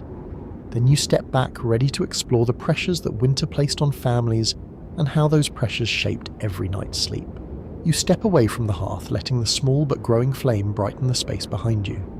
As you move toward the back wall of the house, the cold seems to thicken again, settling in layers that cling to your ankles and wrists. You pause, rubbing your arms slowly, and sense a deeper truth rising around you.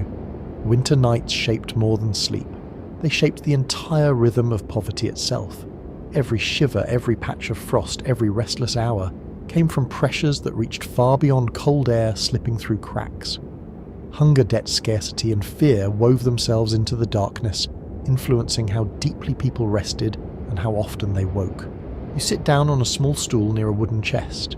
Its lid is cracked and frost outlines the edges like a pale border. You lift it slightly. The inside holds only a few items: a bundle of dried beans, a small loaf hard as stone, a cloth pouch nearly empty. You close the chest gently. Even without touching the cold contents, you feel the weight of what is missing. Food scarcity lived at the center of winter.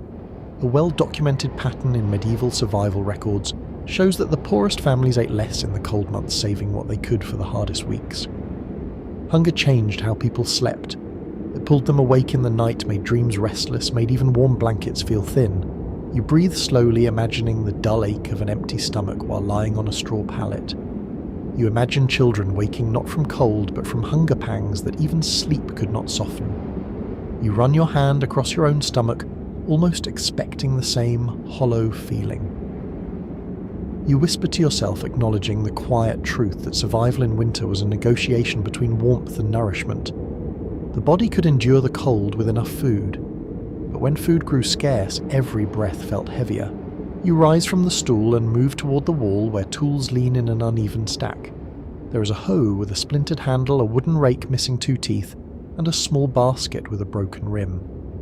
These tools rest silently now, but they remind you that work never truly stopped. Taxes had to be paid. Lords expected labour or dues even when fields slept under frost. You touch the handle of the hoe, it feels cold enough to sting. You imagine gripping it in early morning light, fingers, numb breath clouding the air, knowing that work had to continue regardless of the season. You sit back and consider how obligations shaped winter nights. Some families slept lightly because they feared surprise inspections from bailiffs or stewards. If taxes were overdue or grain quotas short, worry haunted them. A few rural accounts mention parents lying awake whispering about what they owed and what they lacked. Their murmurs slipped into the cold air, blending with the crackle of the fire, shaping dreams with shadows of fear. You step farther into the room until you reach a small alcove where 2 baskets sit. One holds scraps of wool and cloth. The other is nearly empty. You kneel to examine them. The clippings feel brittle and several pieces crumble when you touch them. Clothing repairs could not wait for spring. Winter tore fabric quickly. Children grew, sleeves frayed, shoes thinned faster than anyone wanted. You pick up a scrap of wool and rub it between your fingers. You imagine a mother sitting near the hearth stitching late into the night because a child's cloak needed mending before morning. You turn your head slightly, listening to the sleeping family. Their breaths are steady, but you can feel the strain beneath their peaceful poses. Poverty shaped not only how they slept, but how deeply they could rest. People in the Middle Ages often carried tiredness through entire seasons. Their bodies rarely reached true recovery. You let that idea settle quietly into your chest. You feel a soft ache for them, for their constant juggling of warmth, hunger and obligation. The wind outside sighs through the cracks. You wrap your cloak tighter and look toward the corner where the family keeps a small box of coins. You approach it and lift the lid. A few copper pieces lie inside, barely enough to buy anything substantial. Yet these coins represent hope, opportunities, maybe a bit of bread or salt at market. You imagine the father counting them by firelight, deciding whether to use them now or keep them for emergencies. You imagine him whispering decisions to his wife while the children slept, their voices low with worries. You stroke the wooden lid of the box and close it gently. Poverty made every choice feel heavy. Even sleep became a calculation. Should you stay wrapped in blankets for warmth or rise to tend tasks that could not wait? Should you burn more wood for comfort or save it for deeper winter? Should you eat now or stretch the food further? These questions travelled with villagers into the night, nesting in their dreams and weaving through their moments of wakefulness. You take a seat near the family's pallet, watching them sleep. One child shifts, murmuring something soft and indecipherable. The mother draws her closer. You sense how poverty also strengthened bonds. Families leaned on each other in ways modern life rarely demands. Their closeness at night was not only for warmth, but for reassurance. When resources ran thin, affection became a kind of shelter. You close your eyes briefly and listen to the house. The creak of beams, the faint hum of wind, the gentle breaths of sleepers. Beneath these quiet sounds, you hear the invisible pressures pressing inward. Hunger, taxes, harsh weather, responsibilities waiting with the morning light. These pressures settled lightly over the family like a cold mist. When you open your eyes again, dawn still hides behind the horizon, but the awareness of coming chores sits with you. Fires to feed, snow to clear, tools to carry, animals to tend. Winter never allowed rest for long. You rise slowly, feeling as though the weight of their world has settled partly onto your shoulders. You take a final slow breath, letting the cold fill your lungs, and prepare to turn toward the small tricks and clever adaptations that helped families soften winter's bite, proving that even in the harshest seasons, creativity offered a little warmth. You move away from the corner where the small chest of coins rests and drift toward the center of the room again, your feet brushing gently through the straw. The family still sleeps, their shapes bundled tightly together, wrapped in the weight of winter and the weight of their own efforts to endure it. Yet despite all the hardship, this room holds quiet evidence that people did not simply surrender to suffering. They invented small ways to soften the cold, tiny strategies born across generations, passed along through whispers, habits, and clever hands. You sink onto a low stool and let your eyes travel across the room, noticing those small adaptations waiting in the shadows. You lean forward and reach for a smooth river stone resting near the hearth. The stone is warm to the touch. You roll it between your hands and imagine the process that warmed it earlier. Someone placed it near the fire for a long while, then wrapped it in cloth before tucking it at the bottom of a pallet. Warm stones were one of winter's small miracles, simple but deeply effective.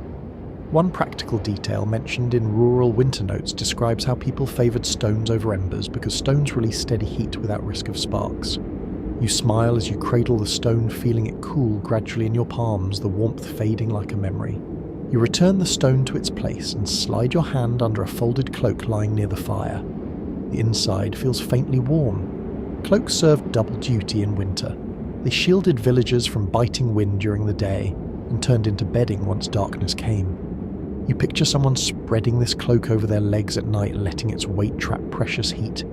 Some families stitched bits of wool into the lining, creating makeshift insulation. You run your fingers along the edge, feeling the uneven patches. Each stitch tells a small story of survival. You rise from the stool and kneel beside a wooden board leaning against the wall. You lift it carefully and examine its shape. It is not a piece of furniture, but a simple partition made from rough planks bound by twine. You hold it up and imagine it standing at the edge of a sleeping space. Many poor households used boards or woven mats to create small windbreaks around their bedding. The idea was straightforward: block drafts, trap warmth, and make the sleeping area feel more like a sheltered pocket. You place the board upright for a moment and feel how it disrupts the airflow. The difference is subtle but real. A small innovation, but one that could make a long night more bearable. You lower the board gently and shift your attention to a bundle of cloth near the door. Wrapped inside is a round leather object. When you pull it free, you recognize it as a filled bladder tied at the top. You lift it with both hands. It feels heavy and faintly warm.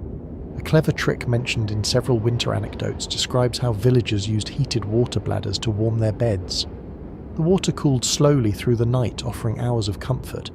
You press the bladder lightly against your palm. Even now, after hours, it still holds some warmth. You imagine a child hugging it tightly, using it as both comfort and heat. You set the bladder down and look toward a small soot-darkened pot near the hearth. Its lid is cracked open slightly. You lift it and peek inside. Thick broth clings to the bottom. Families often kept a pot simmering through the night, using it for warmth as much as nourishment. The steam rising from a pot could raise the temperature of a room, even if only slightly. The scent lingers now, savoury and familiar. You breathe it in, imagining a family gathering around the pot in the evening, dipping pieces of stale bread inside and letting the warmth carry them towards sleep. You rise and step closer to the window. The shutters tremble faintly as wind brushes against them. You reach for the latch and feel the cold sneak through the gap. Then you notice a strip of cloth stuffed tightly beneath the frame, a simple draft catcher. People rolled cloth straw or moss into long strips and pushed them into window and door edges. These makeshift seals reduced cold air slipping inside. You press your hand against the edge of the window, sensing how the draft is faint, slowed by the fabric barrier. It is a small victory against winter, but every small victory mattered. You cross the room and kneel where a worn wool hood rests near the pallet. You lift it and feel the heavy fabric. Hoods were crucial in winter sleep. They trapped heat around the head, protected ears from drafts and muffled noises that might wake a restless sleeper. Many families slept with hoods or wrapped cloth around their heads. You pull the hood over your hair for a moment and feel its warmth encircle your ears. The sensation is soothing, like wearing a soft whisper. You remove the hood gently and set it back in place. As you do, your fingers graze a rough mat made of woven reeds. You examine it closely. The mat is designed not for the floor, but for hanging. Some households hung reed mats around sleeping areas to trap warmth. The mats acted as thin walls that reshaped airflow and created pockets of warmer air. You lift the mat slightly and see how it moves like a curtain, lightweight but effective in its own way. You rise again and take a slow breath. The air near the hearth feels slightly warmer now, and you sense how all these small tricks work together. Heated stones, water bladders, layered clothing, draft blockers, hanging mats, warm broth, clever arrangements of bodies and blankets. Each one added a small degree of comfort. Alone they were modest. Together they created a sleeping environment that turned a freezing home into something survivable. You step back and look around the room with quiet admiration. Poverty demanded ingenuity. People did not have the luxury of thick mattresses, well-sealed walls, or abundant fuel. Yet they adapted. They shared warmth. They borrowed ideas from neighbours, travellers, and even monastic traditions. Over time, these techniques formed a delicate art of winter survival. You kneel beside the sleeping family again. The father shifts slightly, reaching instinctively for his child. The mother stirs, adjusting the blanket. You touch the edge of the pallet, feeling the warmth they have created together.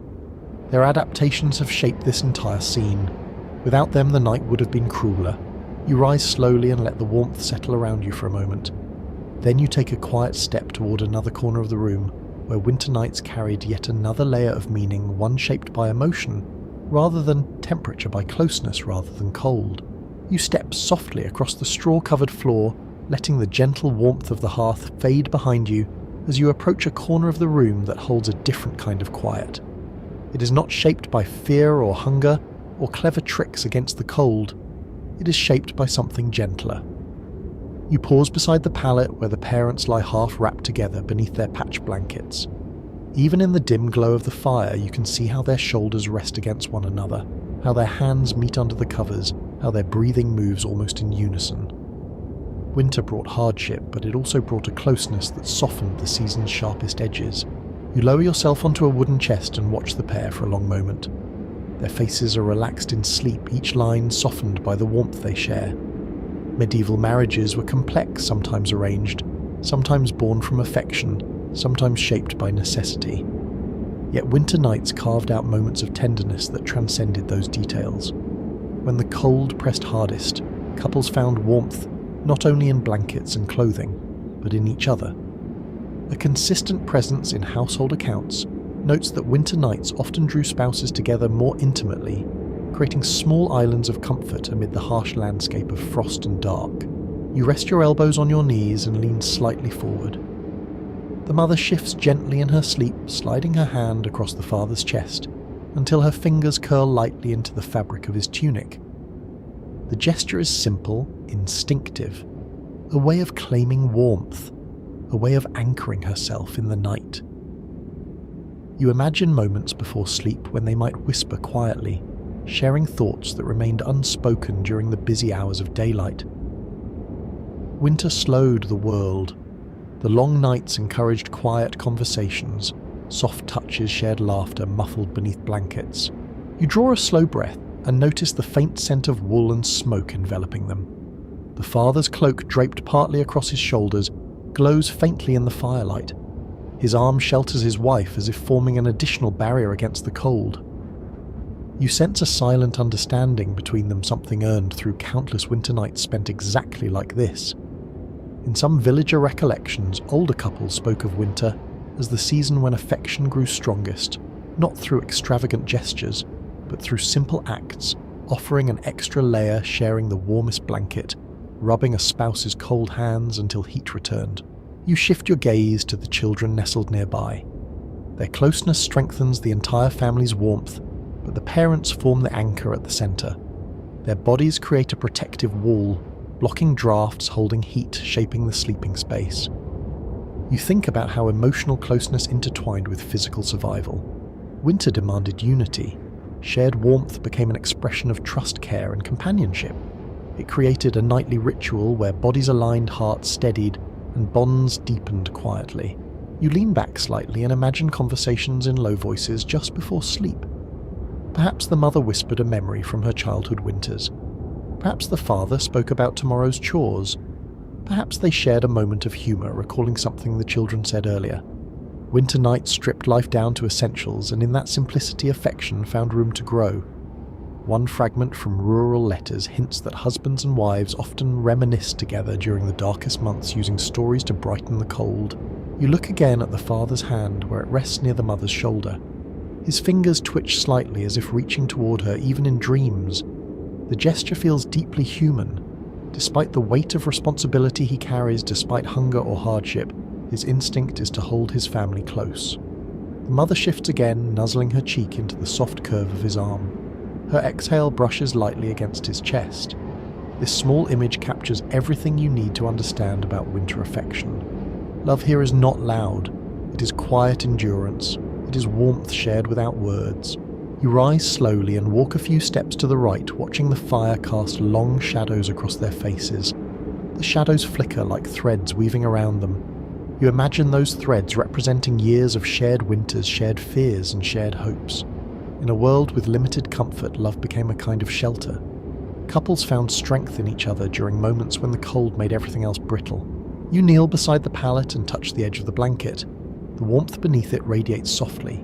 You imagine nights when the wind outside roared, shaking shutters and carrying the sound of distant wolves. On those nights, couples might hold each other tighter, finding courage in closeness. Fear softened when shared. So did sorrow. So did exhaustion. Winter made the world feel vast, but affection made it feel smaller, safer. You sit back on your heels and reflect on the stories passed down through families. Some spoke of winter marriages strengthened by hardship. Others spoke of tender gestures performed in shadows, of soft singing before sleep, of hands intertwined under heavy blankets. Even when resources ran thin, the warmth of companionship remained one of the most reliable sources of comfort. You look up at the ceiling where smoke stains form delicate patterns across the beams. The patterns look almost like soft drifting branches. You follow them with your eyes, imagining how many whispered promises or tender moments once unfolded beneath those same beams.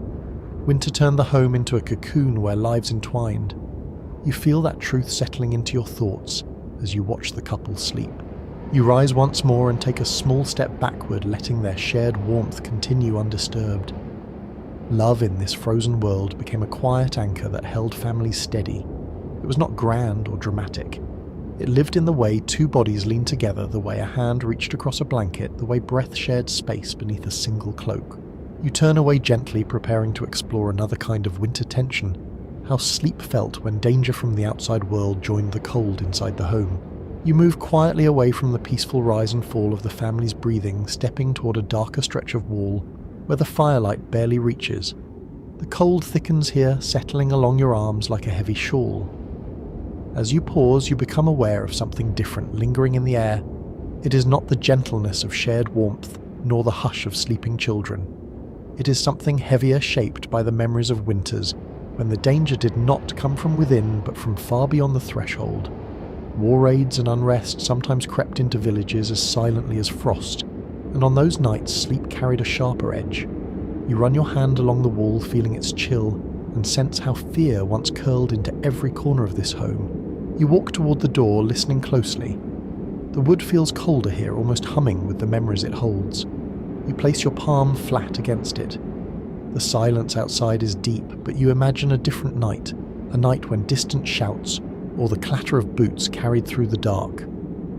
One preserved recollection from a border village describes how families slept lightly in times of conflict, ears trained to detect whether unknown footsteps or quiet threats approached. Even peaceful villages knew such danger occasionally. Tension drifted like smoke across entire regions. You stand still, picturing a scene long gone. Perhaps soldiers from a distant lord marched through the winter roads, their armor clinking faintly.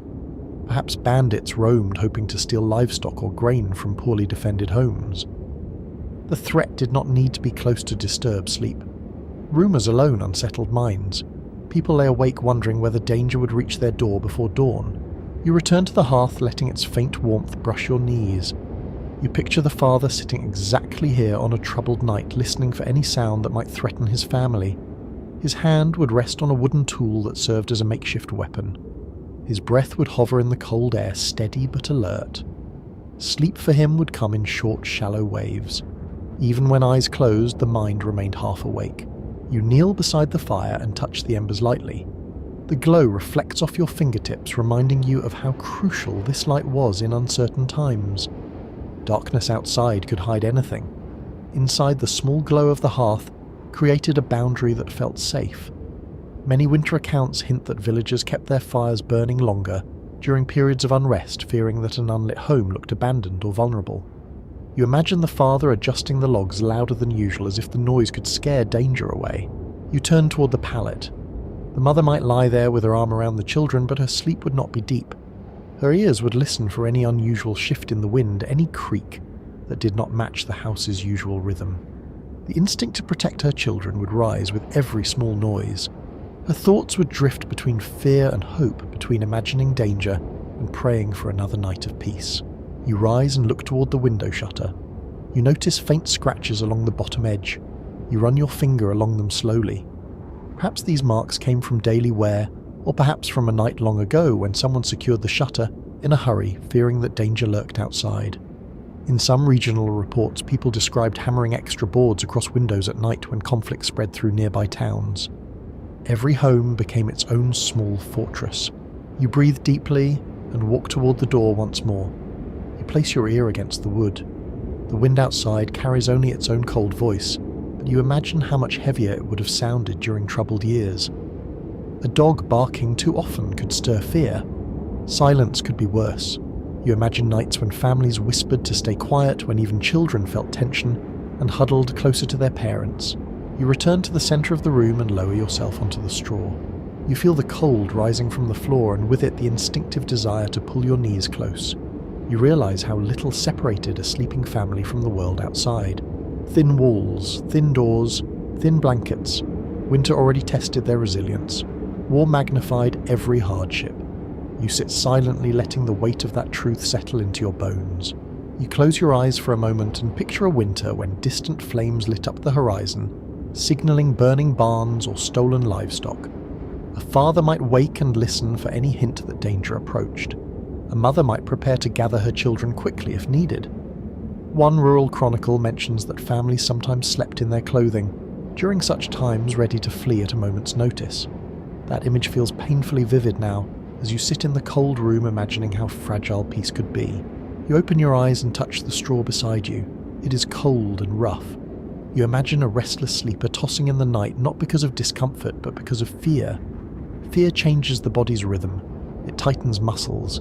It sharpens breathing. It creates a quiet awareness that lingers like smoke in the air. Even in sleep, villagers sensed when their world felt unstable. You rise again and gaze at the family. Tonight they sleep peacefully, but the memory of conflict lives in the walls around them. You sense it in the way the home is arranged, in the careful placement of tools, in the heavy latch on the door. Winter did not simply bring cold. It also brought uncertainty that could stretch a night into eternity. You run your thumb along the latch gently. It feels worn, touched by countless hands. Hands that closed it against storms. Hands that closed it against fear. In that simple motion, you understand how much strength lay in nightly routines. Families protected one another with quiet gestures, each movement reminding them that danger, though real, could be faced together. You step back from the door slowly and let your fingers fall to your side. The fire crackles softly. The children shift gently. The mother's breathing deepens. Peace holds this room tonight. You inhale one calm breath and prepare to face the coldest hours of winter, when even the fire's glow feels fragile and the night tests every sleeper with its deepest chill. You turn slowly from the door, letting the faint memory of danger fall behind you as you walk back toward the center of the room. The fire has dwindled again, its glow sinking lower into the embers, and the cold gathers with renewed confidence. You feel it first along your ankles, then creeping up your legs, then brushing the back of your neck. This is the moment the night reaches its harshest point. The hour when the world lies at its coldest, when even the breath of sleepers falters slightly, and when the darkness feels thicker than anywhere else in the day. You draw your cloak closer and let your steps guide you toward the pallet where the family sleeps, sensing the shift that comes before dawn. You kneel once more beside the straw and breathe out slowly. Your exhale becomes a pale cloud hanging in front of your face. It lingers longer now, revealing how heavy the cold has grown. You look around the room for a moment. Frost glimmers faintly along the edges of the door. The window shutter trembles as the wind presses against it. Even the straw under your knees feels stiff, as if the cold has reached into its very fibers. This is when medieval families endured the true test of winter nights, the final stretch before sunrise, the hardest hours to survive. You lean closer to the hearth. The embers pulse weakly. You brush a thin layer of ash aside with your fingertips, feeling almost no warmth beneath it. The fire is tired, and you know that if someone does not tend it soon, the cold will take over. In many winter accounts, families describe this hour as the moment when they woke without meaning to, simply because the decrease in temperature told their bodies to rise. You imagine the father stirring soon, rubbing his eyes, pushing off the blankets reluctantly and moving toward the hearth to breathe life back into the coals. You shift your weight and look toward the family. They sleep deeply, but even in slumber they react to the cold. The mother pulls her child closer, the father turns his back to the draft. One child burrows deeper into the blanket, seeking the warmth that lingers near her sister. You feel a kind of tenderness, watching them adjust instinctively, each movement shaped by centuries of adaptation to winter's rhythm. You listen closely. The sounds are different now. The wind roars more deeply outside, shaking the shutters in small bursts. The beams inside the house creak in long, low groans as the cold squeezes them tighter. The animals behind the partition stir repeatedly, shifting their weight to stay warm. A faint whimper comes from the goat, followed by a soft rustle of straw. They feel the cold too, just as sharply as the humans. You rub your hands together and breathe into them. Your breath warms your fingers for only a moment before the cold steals the heat away again. You imagine how villagers did this countless times in the final hours before dawn. their bodies half awake, half dreaming, trying to hold on to whatever warmth they had left. Some accounts suggest that these final hours of the night shaped winter dreams the most. People remembered dreaming of fires, sunlight, warm bread, and summer fields. The mind reached for warmth when the body could not have it. You glance toward the door once more. A faint line of frost creeps higher, now shining with a pale blue sparkle. You run your knuckle along it. It melts quickly but leaves a small wet mark on the wood. You imagine how difficult it must have been to open the door at this hour. The latch could freeze, the hinges might stiffen, even the air outside felt hostile. But eventually someone would need to step out to gather morning water or check on animals. That thought makes your shoulders tighten with sympathy. You return to the hearth and push the embers gently to one side. A tiny glow peeks through as if waking reluctantly. You place a fragment of dry wood onto it. For a moment nothing happens. Then a thin wisp of smoke rises. A faint spark curls upward. You lean in, breathe softly, and watch the spark settle into the wood. It glows with the smallest hint of life, a reminder that even in the coldest moment warmth can return. You sit back and let the feeling of the moment settle into you. The deepest winter hour is not only cold, it is quiet in a way that feels ancient. A quiet that carries centuries of breath, shiver, and hope. People in the Middle Ages understood that cold tested the spirit, and yet they also understood that enduring these hours made morning feel like a victory. You shift again, feeling the stiffness of your muscles. You watch the children for another long moment. One child's breath trembles slightly, her nose peeking from beneath the blankets. The mother adjusts her cloak in her sleep, her hand brushing her child's hair. You can almost feel the love in that simple gesture spread naturally through the layers of cold. You stand slowly, letting the cold settle over your shoulders again like a thin sheet of ice. You take in the room one more time. Frost on the door, breath lingering in the air, animals shifting behind the partition, a small ember glowing with new strength. The night still holds tight to its power, but dawn hints at the horizon. You can almost sense the faintest loosening of darkness. This is the hour when the cold feels endless, when the world seems suspended in a deep frozen breath. Yet it is also the moment right before light returns, the moment when survival becomes certain, if you can hold on just a little longer. You exhale slowly, steadying yourself, and turn toward the final stretch of this winter journey, when the cold begins to soften, and the long-awaited thaw creeps quietly into the world. You stand in the dim room, letting the cold press gently against your cheeks one last time, as you turn toward the quiet shape sleeping on the pallet. The fire behind you flickers in small, uncertain breaths, but something in the air has changed. You feel it before you see it. A faint loosening of the night, a soft shift in the stillness, a slow easing that rolls through the house like the smallest ripple of hope. You step toward the door and place your fingertips along the edge of the wood. The frost feels thinner now, the silence feels lighter. Dawn is coming, and with it the first hint of the winter's retreat. You draw in a breath and let it out slowly. Your exhale forms a pale cloud, but it dissolves a little faster than before. You smile at the tiny difference. Medieval people noticed these details instantly. They lived close to the cold. They felt every change in the air. They knew when the worst of winter was beginning to bend even before the sun reached the sky. One recurring observation in rural seasonal notes explains that families often sense the approach of a milder day long before seeing it. A certain softness in the darkness, a certain ease in the wind, a certain quietness in the house itself. You touch the door latch lightly. It lifts with less resistance than it did during the deepest freeze. The frost clinging to the frame melts under your knuckle. You lean close, listening. The wind outside has shifted into a gentler rhythm, no longer sharp and biting, but slow and patient, as if it has grown tired of the endless battle with the house. Beyond it, you hear the faintest drip of melting frost, a soft, irregular pattern tapping the earth outside. This sound must have been one of the most welcome signs of late winter. Tiny drops of thaw bringing promises of warmth. You step back and turn to face the room. The fire glows with a new tone, warmer and brighter. You crouch near it and brush a few embers aside. The ash feels less icy beneath your fingers. When you add a small piece of wood, it catches more easily the flame, blooming with a steady confidence. You imagine how relieved families felt on mornings like this, when the fire cooperated, when kindling no longer fought against the cold, when warmth could be coaxed with fewer breaths and fewer prayers. You rise slowly and look toward the family. The children sleep more calmly now, their noses tucked gently beneath the blankets. The mother's shoulders have relaxed, no longer hunched tightly for heat. The father shifts in his sleep and pulls his cloak lower on his legs, not higher. These tiny adjustments reveal much. Their bodies sense the change even while dreaming. You kneel beside the children and brush a stray piece of straw from the younger one's cheek. Her skin feels warmer than before. You push yourself back to your feet and walk toward the small window. The shutter trembles lightly. You lift it a hair, just enough to peek through a narrow gap. The sky outside has begun to pale. Not bright yet, but touched with a muted silver that spreads gently across the horizon. You let the shutter fall into place and rest your forehead against the wood. This first light belongs to late winter.